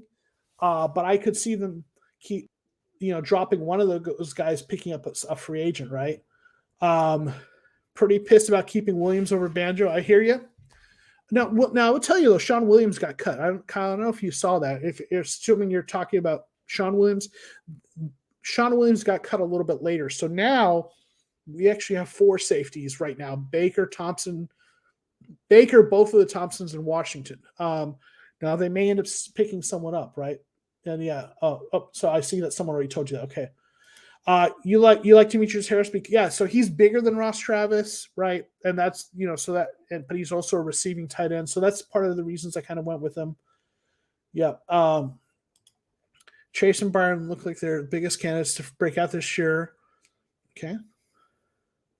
Yeah, I think Byron Murphy looks so good in the preseason, graded well, looked good. I think he's gonna have a great season. Chase Edmonds, we didn't see a lot of him. I like Chase Edmonds, so absolutely he's going to have the opportunity, right? You think Travis is worth a try? 6'6", plays in line and in the slot, thinks a red zone threat. Don't particularly like Daniels. Yeah, and I'm with you. Like, Darrell Daniels has been with this team for a few years, and his PFF grades are okay. And I have him as a guy who's making the roster because they like him and they've kept him. Whenever I've seen him on the field, I've never seen him do much that's been impressive. I don't know. I'm with you. And again, this is never personal, but as a player, I'm not a huge Darrell Daniels guy. There's a reason they like him. And, I'm sure he does some of the things we don't pay attention to well. But, if they moved on from him and had someone better, I wouldn't mind. I mean, they need to draft a tight end in round 2 or 3 next year, someone who can be that guy for them, right? What have you guys heard about possible Butler retirement? So we talked about that a lot earlier, Kyle, that last we heard he's considering retirement because of personal issues and don't know what those issues are. So we spent a good bit of time talking about that. In fact, a lot of our conversation tonight was like, well, what do they do if that happens? So I don't, we've gone live, so I haven't really been able to, follow, refresh on Twitter and follow it. So I don't know if there's more news, but yeah. So some personal issues going on that he's considering retirement, but last I heard it's not for sure yet.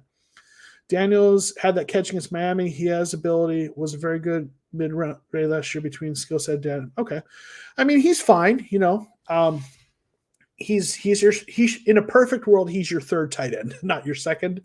But he's fine. That's kind of my opinion on him. Yeah. Okay. So we talked about these now, offensive line. So right now, the offensive line, we've got Hudson, Humphreys, Beachum, Pugh, Murray, Winters, and Jones are probably all making the roster. I could maybe see Winters getting cut, but they'll probably keep them. I think Max Garcia and Joshua Miles Max Garcia, I think, is a lock. He's their backup center, unless they sign another center. Max Garcia is their backup center and plays guard. Joshua Miles, kind of a swing tackle. That is 9 offensive linemen right there. In 2019, they kept 11 offensive linemen. Last year, they kept 10. I know a lot of people suggested they should keep 9, but they've kept 11 and 10. So I've been going with 10. Obviously, like anything, I could be wrong. Do you think they should just keep the 9? Hudson, Humphreys, Beachum, Pugh, Murray, Winters, Jones, Garcia, Miles. Do you think they should keep a 10th? If so, who do you think they should keep? Or do you disagree? Do you think one of those 9 I said they shouldn't keep? Or do you have another opinion on offensive line? Any thoughts on the offensive line? Really the guys that are left right now are Sean Harlow, and I've talked about him in my videos. He's a former 4th-round pick of the Atlanta Falcons. Played well during the preseason. Then they have Coda Martin, who's been on the practice squad with him, and Marcus Henry, who's kind of like a guard center who's kind of bounced around a little bit. Jordan thinks our offensive line's okay. Would like to move, get Brandon Brooks at right guard, have Josh Jones take over right tackle midseason, but it is what it is. Okay. I will say, though, Beachum is a pretty good right tackle. He's better pass blocker than run blocker. But, I mean, if you can upgrade positions, you look to do that. I don't think there's a 10th offensive lineman on the team. Miles is abysmal in games, though. Yeah, I think Sean Harlow is at 10th, and he has looked good. But, we'll see, right? So you don't think there's a guy on this roster that's worth keeping as the 10th, is what I'm hearing. What are my thoughts on Josh Jones competing for the starting position? Yeah, I mean, I think he's okay. He's been competing for that right guard position. He's looked decent in it. He's looked pretty good. And Winters was this last preseason game that got canceled. Winters really needed that because that was that was going to be his chance to state his case on film that he deserved, that starting job. And I think that missing out on that preseason game kind of solidified Josh Jones as the starter. That's my opinion. At least to start out the season, he can lose that job. But I liked him coming out in the draft. I think he's got the upside. I think he's got, my opinion, I think he's going to take that job and hold on to it. But again, I could be wrong. Draft O-line every year with one of our top 3 picks. I'm a believer that, I love the NFL draft. In fact, I could do a whole video or live stream talking about strategy in the draft. And I think you need to draft an offensive lineman, at least one every year, somewhere on day 1 or 2. Getting those guys in day 3 developmental guys. Sometimes they work out, but a lot of times, they're whatever. But I love like get a guy in the second or third round, a guard, a tackle, develop them every year, and just keep one a year in one of those rounds, and keep developing them. And over the long run, you've got a good offensive line, right? I'm all for that. Yeah. Josh Jones looked really good in preseason. Yeah, so I'm with you. So I think he's probably going to get the job. Hey, thank you, Josh. I appreciate that. Thank you. I appreciate that people are very kind in the comments, and the support for the channel, and having grown since April, we're like 1,200 subscribers and change, I think, right now. It's been really great, and so you all have been great. So I appreciate that. Appreciate you stopping in. Appreciate it all. It's I love talking Cardinals football. I love the Cardinals. So it's just kind of like for me, it's a joy to get to do this, and that people actually enjoy it. Man, that's everything. Thank you. Jordan, top O line always drafted high. They're never really good O linemen floating around NFL. They're rare. Need to draft more. Yeah, I mean, some teams do a good job though of developing guys that are even middle and late round picks. We haven't shown the ability to do that. I think like tackles, first round tackles usually are where you need to get your tackles typically first 2 rounds. I think your guards and centers you can get in rounds 2 through 4. If you keep drafting, you're gonna, and you have good scouting, you can work it out. But yeah, I mean, I'm not a big. I think those guys you take in round 6 and 7, we haven't had much luck with those guys panning out. We've drafted some guys there. So yeah, I hear you. Thank you. I appreciate that, Mr. Moto. Man, yeah. Well, I appreciate y'all being here too. How do you feel about Dortch taking over Johnson as a 5th or 6th receiver? Dortch looked really good. I think he's a nice slot receiver, and I hopefully, yeah, with guys who pop in the preseason though, happens every year. There's a couple guys that pop and then they kind of disappear. So you hope that he continues to play well and that it wasn't just a flash in the pan. So, glad to see him get a chance. He looked really good. But Antoine Wesley is the guy I'm also intrigued by. That guy's like 6'4", 6'5". He didn't pop as much as Dortch did in the preseason games, but he's a guy, who could be really good, So I'm intrigued to see how it works out. I like Keyshawn Johnson though, so that's disappointing to see him go. But at that point on the roster, those guys are more special teams guys who might see the field once in a while. So, intrigued to see what he has to offer. Yeah. Do you believe our line is improved enough this offseason to stay competitive in the division with Aaron Donald? So every team that has to line up against Aaron Donald is in peril, no matter how good your offensive line is, right? But obviously having a better offensive line helps. I think it has improved and enough to be competitive. I think Rodney Hudson is such a difference maker. I've used this term many times to describe him, and it's not a term that's original to me. He's a force multiplier, and that's a person who not only plays well themselves but improves the effectiveness of those around him. And I think the guys playing at guard on either side of him are going to be that much better because of him. The calls are going to be better. The penalties are going to be fewer. The Rodney Hudson move alone is an improvement. I also think, or at least hope, that whoever starts at right guard, possibly Josh Jones, will be an improvement over our right guard from last year. I think, J.R. Sweezy, I believe, and played mostly there. So I think and I think, DJ Humphries had a breakout year. Hopefully he continues. I think our offensive line is looking pretty good, actually. So yeah. We've been talking about Malcolm Butler a lot tonight. That's probably the thing we've talked about more than anything else. So here's hoping whatever's going on in his life works out. Here's hoping he doesn't retire, but if he does, we've got some things to worry about, right? Yeah, we'll get to see Hudson and Donald go at it. It'd be very interesting. Yeah, absolutely. That's an intriguing matchup. But that's 2 games a year. All the other 15 games, I'm really excited to see what Hudson does to make to help Kyler be more effective, right? So just that matchup's going to be a great matchup, but just in general, right? What he does, absolutely. People had us winning 6 games with Butler. Can't imagine people saying now with Butler, yeah, might retire. I saw that. I think it was at SI Sports Illustrated. I understand why the national media is skeptical. If you haven't won it yet, you got to show. If I'm an outsider looking at the Cardinals, I get it. You got to show me something before I'm going to predict you to be a playoff team. I get that. I'm optimistic about the team. I think they're going to be good. But to predict this team as a 6-win team, I'm sorry, but I try to be as objective. I don't know how you can look at this roster and say that like it looks like a 6-win team.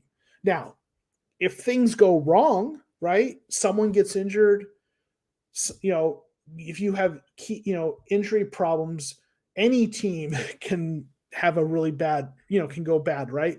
So yeah, that's like the worst case scenario, right? That's what this team does if Kyler gets injured, right? Lord forbid, right? But if you look at this team and say, okay, if you told me this team is going to have a typical season where they have the normal amount of injuries that most teams have, they deal with COVID the same way other teams do. They lose a few starters, but overall they're a typical season.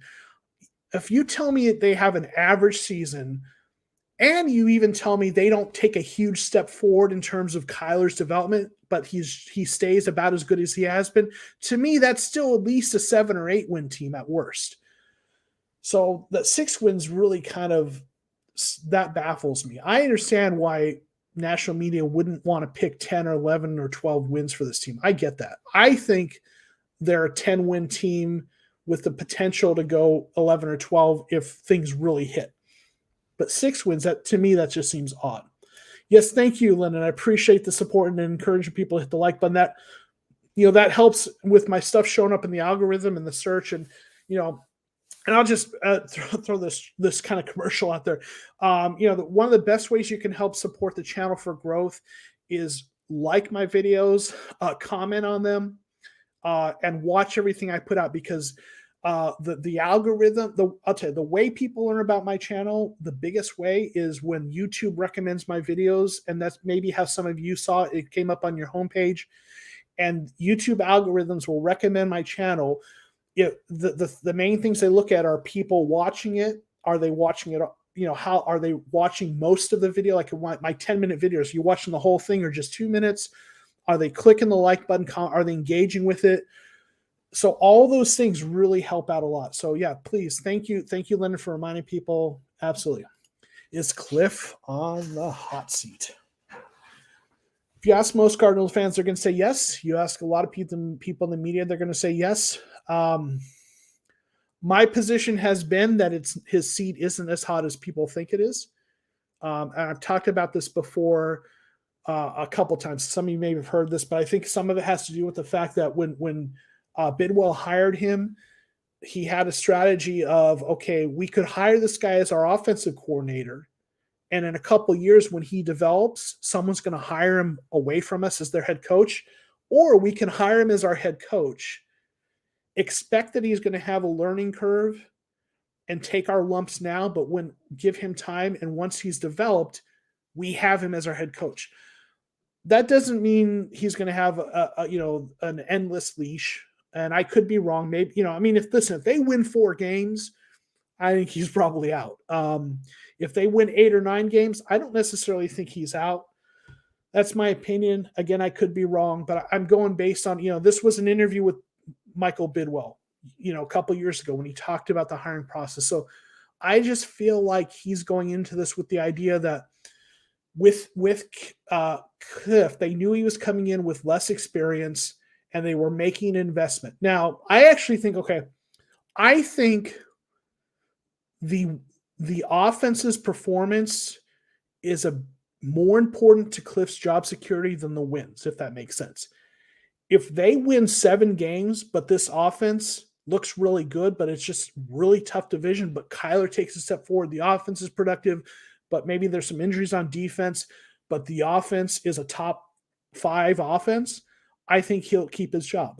If they win 9 games, miss the playoffs, and the offense looks like crap, and the defense carries the team, I could see him losing his job, right? So I think the offense, the play of the offense is more important to job security than the wins. It's my opinion based on things, because I think what they're looking at is we need him. He needs to be the offensive mind, and then we'll build the defense around him. And if he doesn't show that he can be that offensive play caller they were hoping for, then maybe not, right?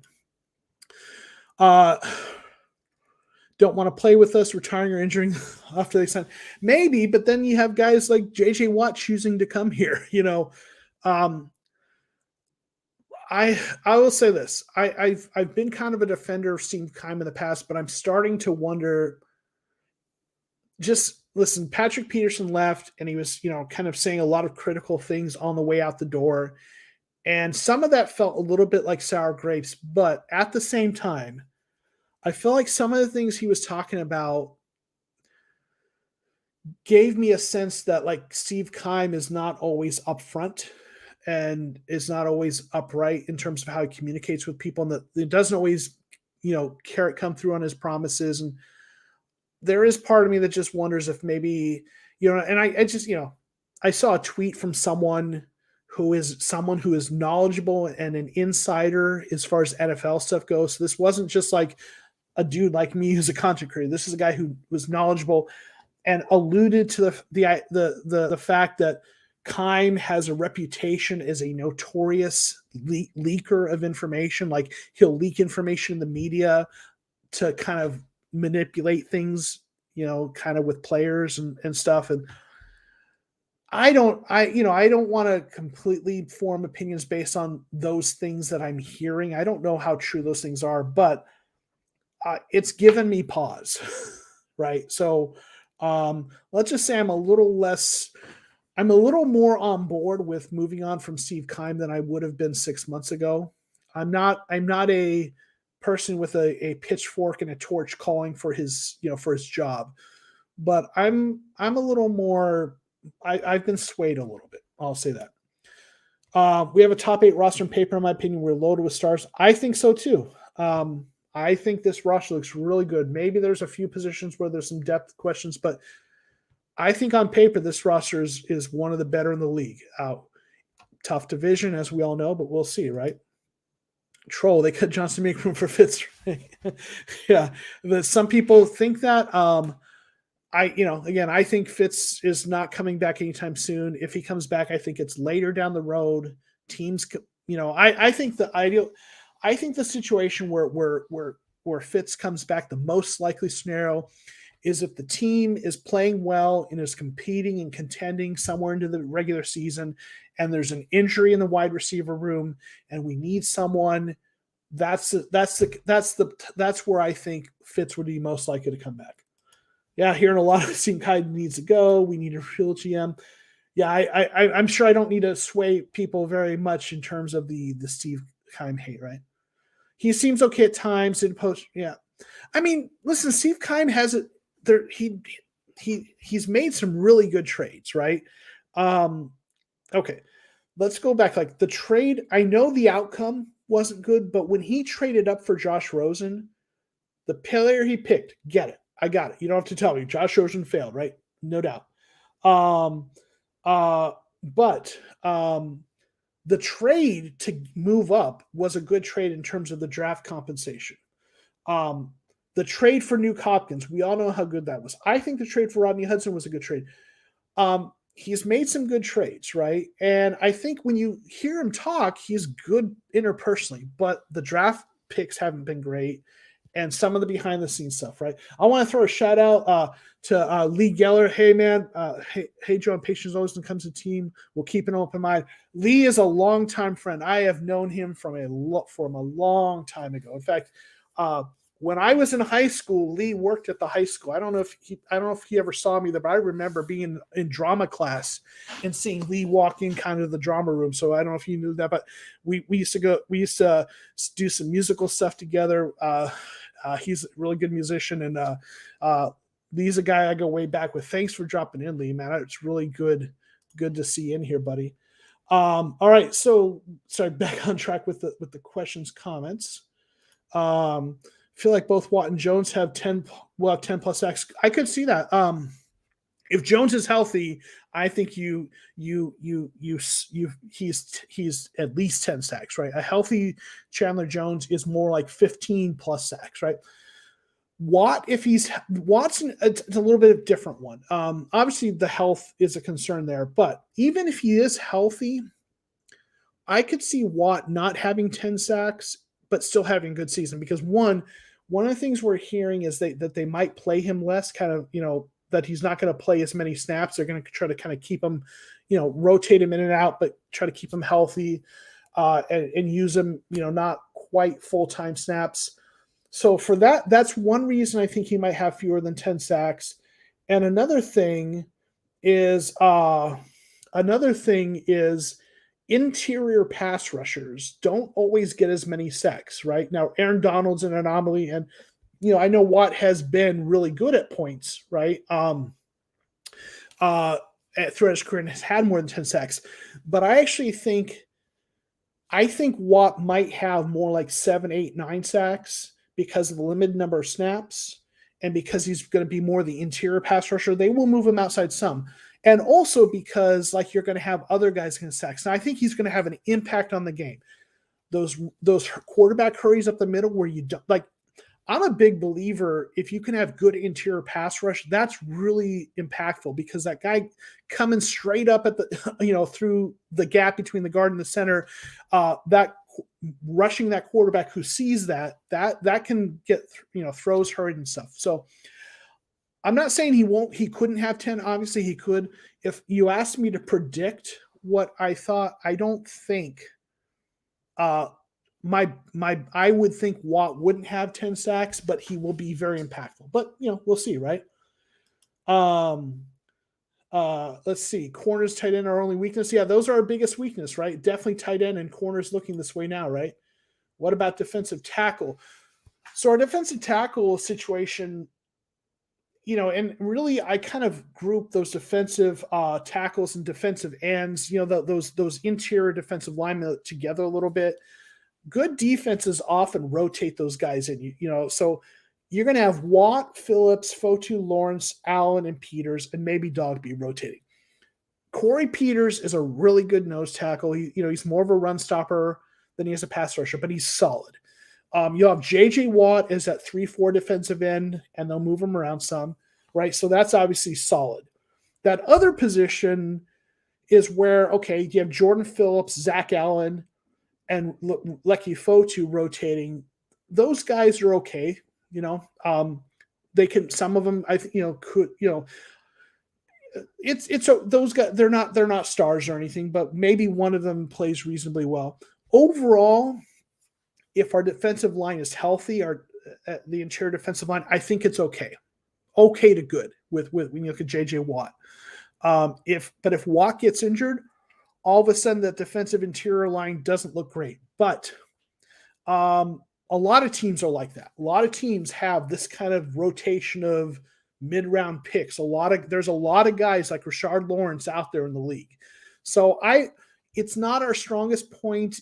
It's okay. But if Watt were to get injured, it'd be not our strongest point. But I think our linebackers hopefully being a strength helps make up for that, because they help with those stopping the run. So I'll just say this. Whatever perceived kind of issues with depth on the defensive interior we might have, that is not going to keep me up at night like the cornerback situation might, So I'm not worried about it. It may not be the best depth, but it's okay. If AJ flashes, the old JJ, we have the best offensive league. Kyler will make a jump. Yeah, the best in the NFL. Rondo, Kirk, amazing one. Yeah, listen, the ceiling for this offense is special. You know what I'm saying? The ceiling for this offense is to be special. Kyler has the arm talent and the legs that if he can develop and clean up those mid-range throws, he struggled in those some, clean up some of the mistakes and take a step forward. Like his ability to deliver the ball, his touch on the deep throw, his arm talent is really, really special. And if you have Nuke and if AJ is as good as he looks like, you're absolutely right, Jordan. Like the high end, the upside in this offense is they have the, I mean, I don't want to sound crazy, but the talent is good enough that if everything goes right, they could be one of the top 2 offenses in the league. I'm not predicting that, but that is the ceiling. A more likely outcome is probably somewhere between 5 and 10, right? If things go well. But I'm very optimistic about what it could be, no doubt. Trade's the only reason. Yeah, I mean that's an argument that can be made, right? That might be the thing that saved his job, right? If he didn't pull off some of those trades, and even go further back, Carson Palmer trade. What did he do? Didn't he traded a 6th round pick and got a 7th round pick and Carson Palmer back or something crazy like that, right? And yeah, for sure.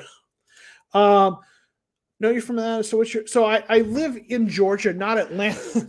There's Atlanta, and there's everywhere else in Georgia. I live a couple hours outside of Georgia. I teach at a small university here.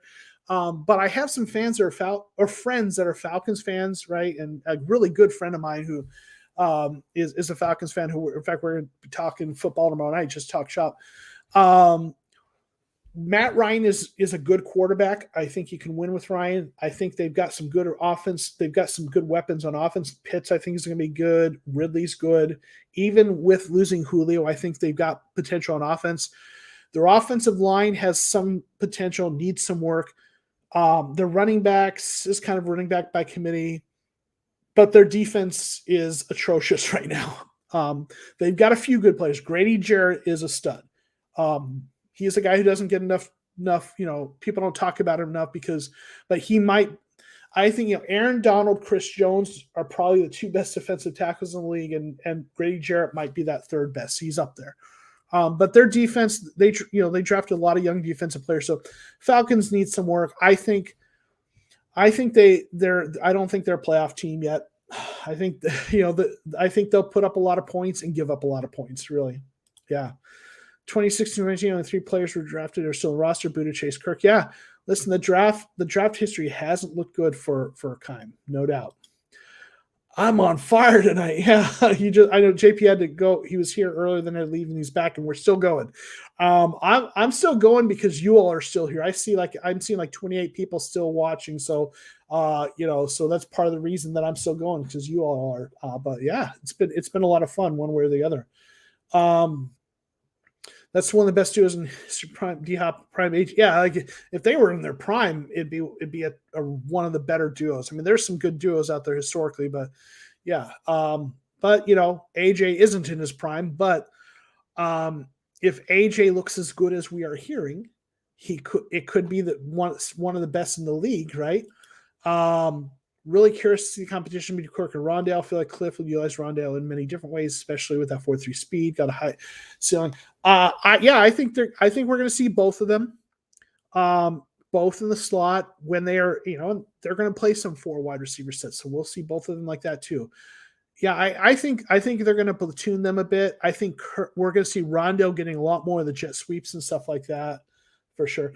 Chris Antonelli is a guy I've got to know a little bit through like doing YouTube stuff. He's a good dude, does a lot of cool stuff with drone footage.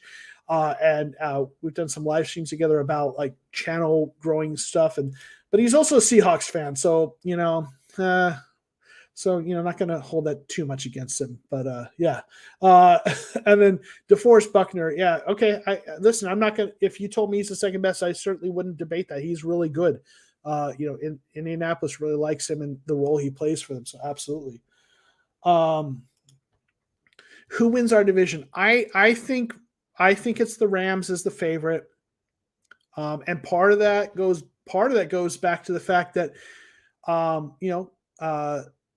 Cliff Kingsbury hasn't shown that he can beat beat the Rams, right? So until he shows that he can beat the Rams, I'm having a hard. And Sean McVay, I'm not, if I think until he shows me he can beat the Rams, I'm not picking the Cardinals to win a game against the Rams. So the Rams, I think, are going to beat us both times, and they're going to win the division. I hope I'm wrong, right? Yeah. Listen, I'm excited to see if with these offensive tools, if he can be what we hoped he could be, for sure. Yeah. So we lost 8 games, 2-game win ticks. I mean, right. So all those things went against us, and we still won 8 games.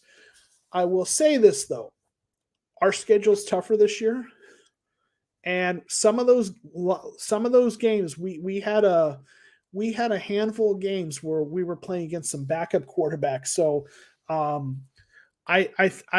heard someone else was saying this today. I think it might have been Johnny Venerable on a podcast. So I believe that's who was saying it. And I think he was right on. On paper, this team is better this year. And I think it's not just on paper. I really think it's a better squad this year.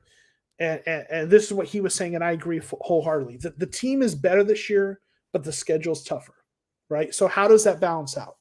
Does it end up resulting in more wins because we're better? Like, even though the roster's tougher, our improvements are enough to offset that? Or does it create kind of a stasis where we end up, we're better, but the schedule's tougher, and we're just kind of boom, So we'll see. Aaron Donald, Chris Jones, Fletcher Cox, Grazier, yeah, those are some of the best defensive tackles, right?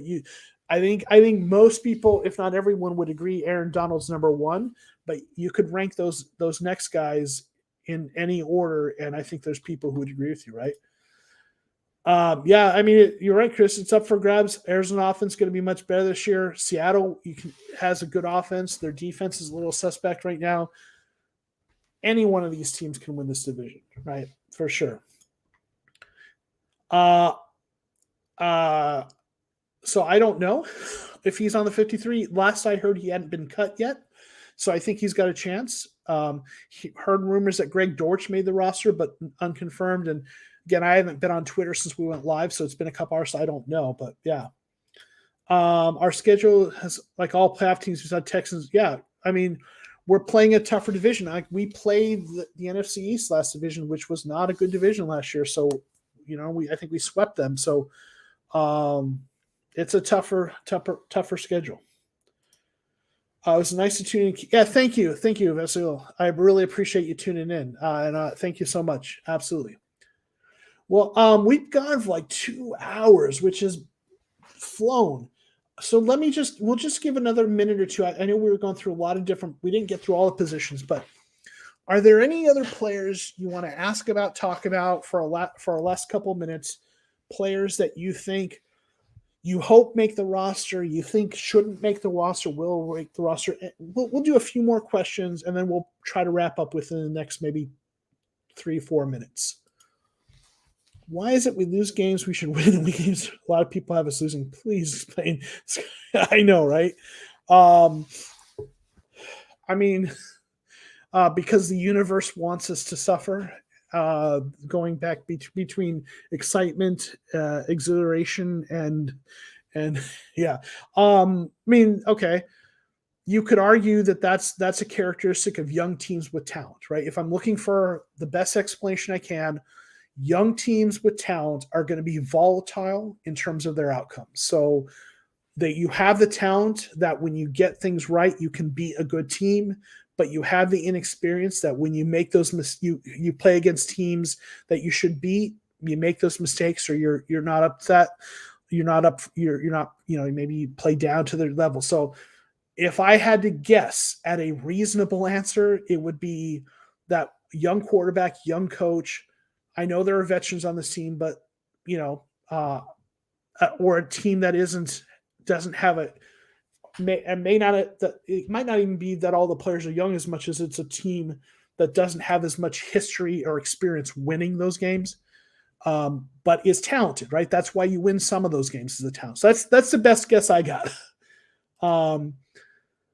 Three. What's my best guess? Or my thought on how three backup? What? Oh, I'm guessing you mean three quarterbacks. Three backup quarterbacks means four quarterbacks, right? A starter and three backups.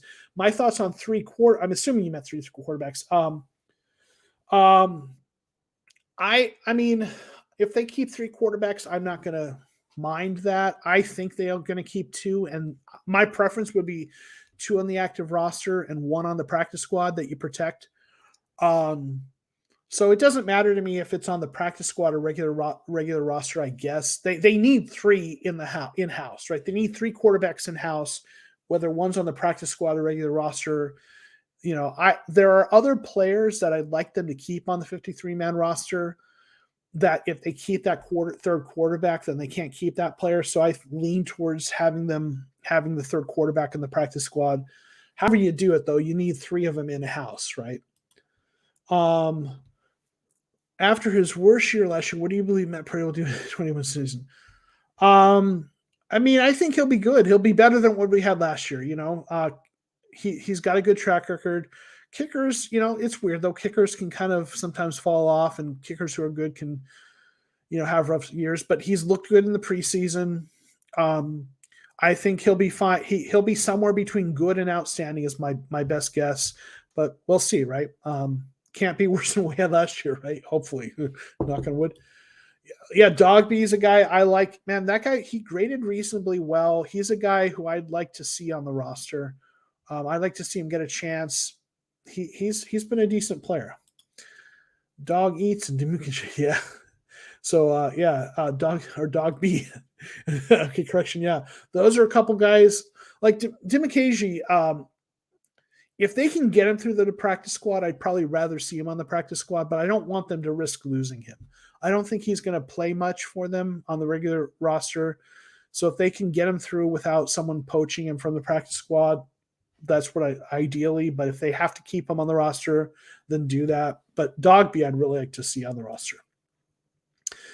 Just came in talking about Malcolm. Yes, we have Hannes or Hannes. I hope I'm not mispronouncing it. And thank you for joining us from Germany. Really, I get comments on videos from people from Germany, England, and other places around the country, and I always love seeing that. And I try to comment on that when I see those, articulate that when I see those comments. And in my like analytics for my channel, I can see where my viewers are coming from. And there's I get hundreds of people watching videos from Germany, and I absolutely love the game's popularity spreading. I love that we're getting Cardinals fans from all over the world. You are welcome as part of this community, and I am so glad to have you. But we've talked about the Malcolm Butler situation a lot. Hopefully he doesn't retire. If he does, the options out there to replace him aren't great off the, you can sign a free agent or someone who gets cut, but they're not going to be as good as him. Maybe you trade for someone, but do you want to give up those draft picks? So I'm not panicking though. I think Alfred, Murphy, and Wilson, if those three are our top three cornerbacks, I don't feel horrible about that. We'll see, right? Quick thought: do the Cardinals move Buddha to slot corner, play Simmons, JT safety full time? Butler retires. I don't think so.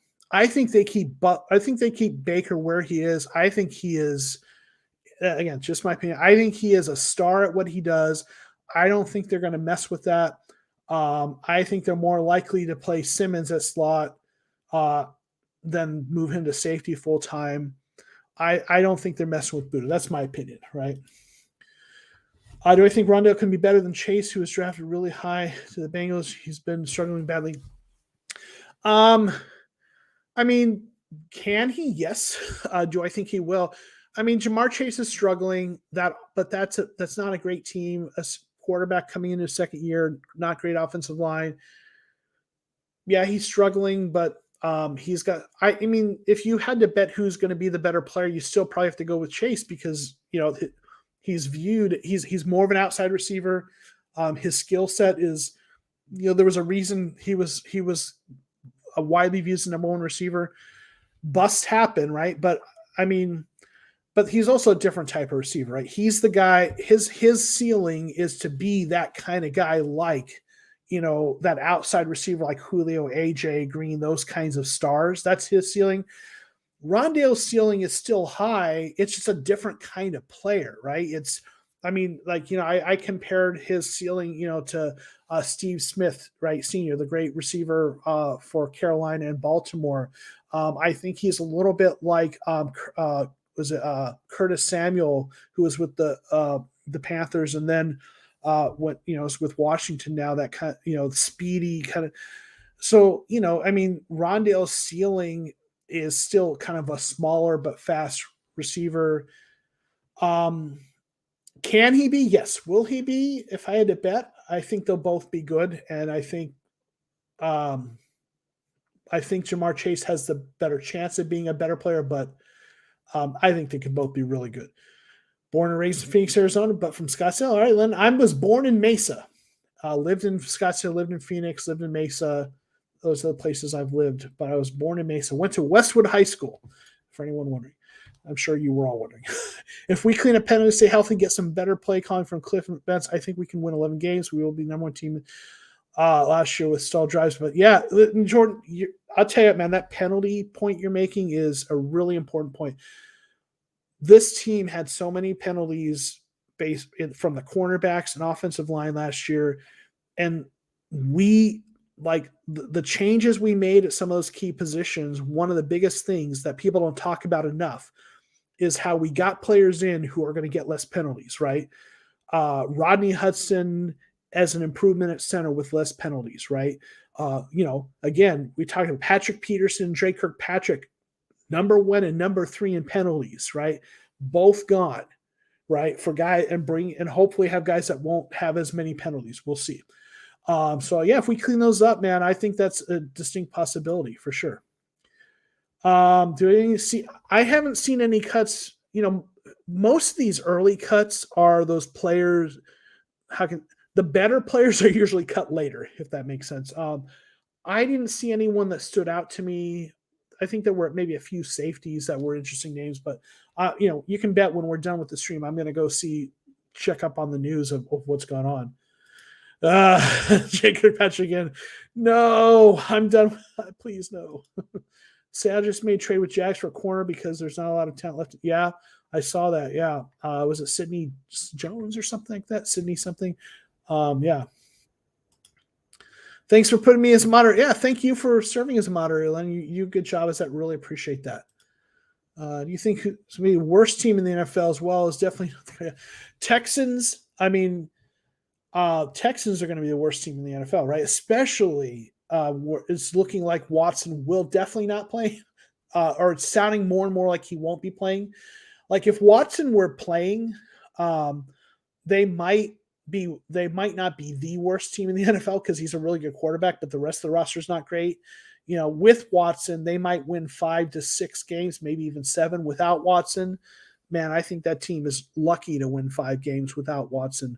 I think Jets are going to struggle. I think the Lions are going to struggle. But I think Goff will be better than people expect. Jacksonville's going to struggle. It's a rookie quarterback, even if he is good. I think the Bengals are going to be bad again. I think they need a little more time to build that roster. But I think it's the Texans, and maybe not close. Something very important with Rondale is also his punt return ability. Yeah, many drives backed up because Kirk could. Yeah, Rondale special at punt return. Yeah, Kirk really. Walter Mitchell talked about this in our podcast that Kirk just really seemed to go for the sidelines. Really didn't want to, didn't really seem to try to make yards, get yards the way Rondale does. Sidney Jones. Yep. Okay, there we go. Yeah. Hey, that's Seattle's cornerback room is not good. So that's probably an improvement, right? How about the Broncos cornerback? Yeah, people talked about him a little bit earlier. I forget his name, but we talked about him earlier. Maybe. I guess there was words that they're shopping him or open to listening to trades for him. Maybe. I'm a little leery about trading away draft capital at this point in the game, but we'll see. Who knows? George also does. Yeah, so there's a couple guys, right? And then obviously, Benjamin showed that, right? So, hey, Cattle Dog, thanks for joining us, man. Appreciate you. I know you comment on my videos a lot, and I always appreciate that you do that. So good to see you here. The Lions are one receiver now. Tyrell Williams. That's just beyond off. Yeah, I mean, that's rough, right? That it's rough. They're not going to be a good team. I think, like I said, I just think Goff's going to be better than people think. Doesn't mean he's going to be a Pro Bowler, but the team's not going to be good. But yeah, if we lose the Texans, it will be bad. Man, something's wrong if we lose that game. And I hope I'm not tempting fate there. Yeah. All right. Well, man, we got 2 hours and 15 minutes, and it flew by. I don't know about for me at least. I don't know how you all did. I appreciate all of you being here. I appreciate you coming out, asking questions, commenting, showing your support, and just help, being part of the conversation. I just enjoy these conversations, and it just means a lot that you do that. What corners do you think we going for? I personally think we're going to just go with what we got, and then maybe pick up someone from from who gets cut. But I don't think we're going to make a big move, but we'll see. Thanks for being here, JP. I just need the Cards win. Amen, Tyler. We just need them to win, man. Win. They need to do that, right? Thank you, Chris. I appreciate it. Appreciate it. Chris is a good dude, man. Check out, if you like drone footage and coffee, check out his channel. He's a really good dude. Thank you all. I think we're going to go ahead and call it a night. I thoroughly enjoyed it, and I appreciate y'all being here. We'll do this again, and we'll talk more Cardinals. And check out, watch for the Red Rain podcast. I'm going to be recording another one with Walter Mitchell sometime this week. Check out his stuff. He's really good. Thank you, Tyler. Thank you for being here. All right, so I'm going to end the broadcast, but everyone have a great night. Keep watching that news, and go Cardinals. Peace.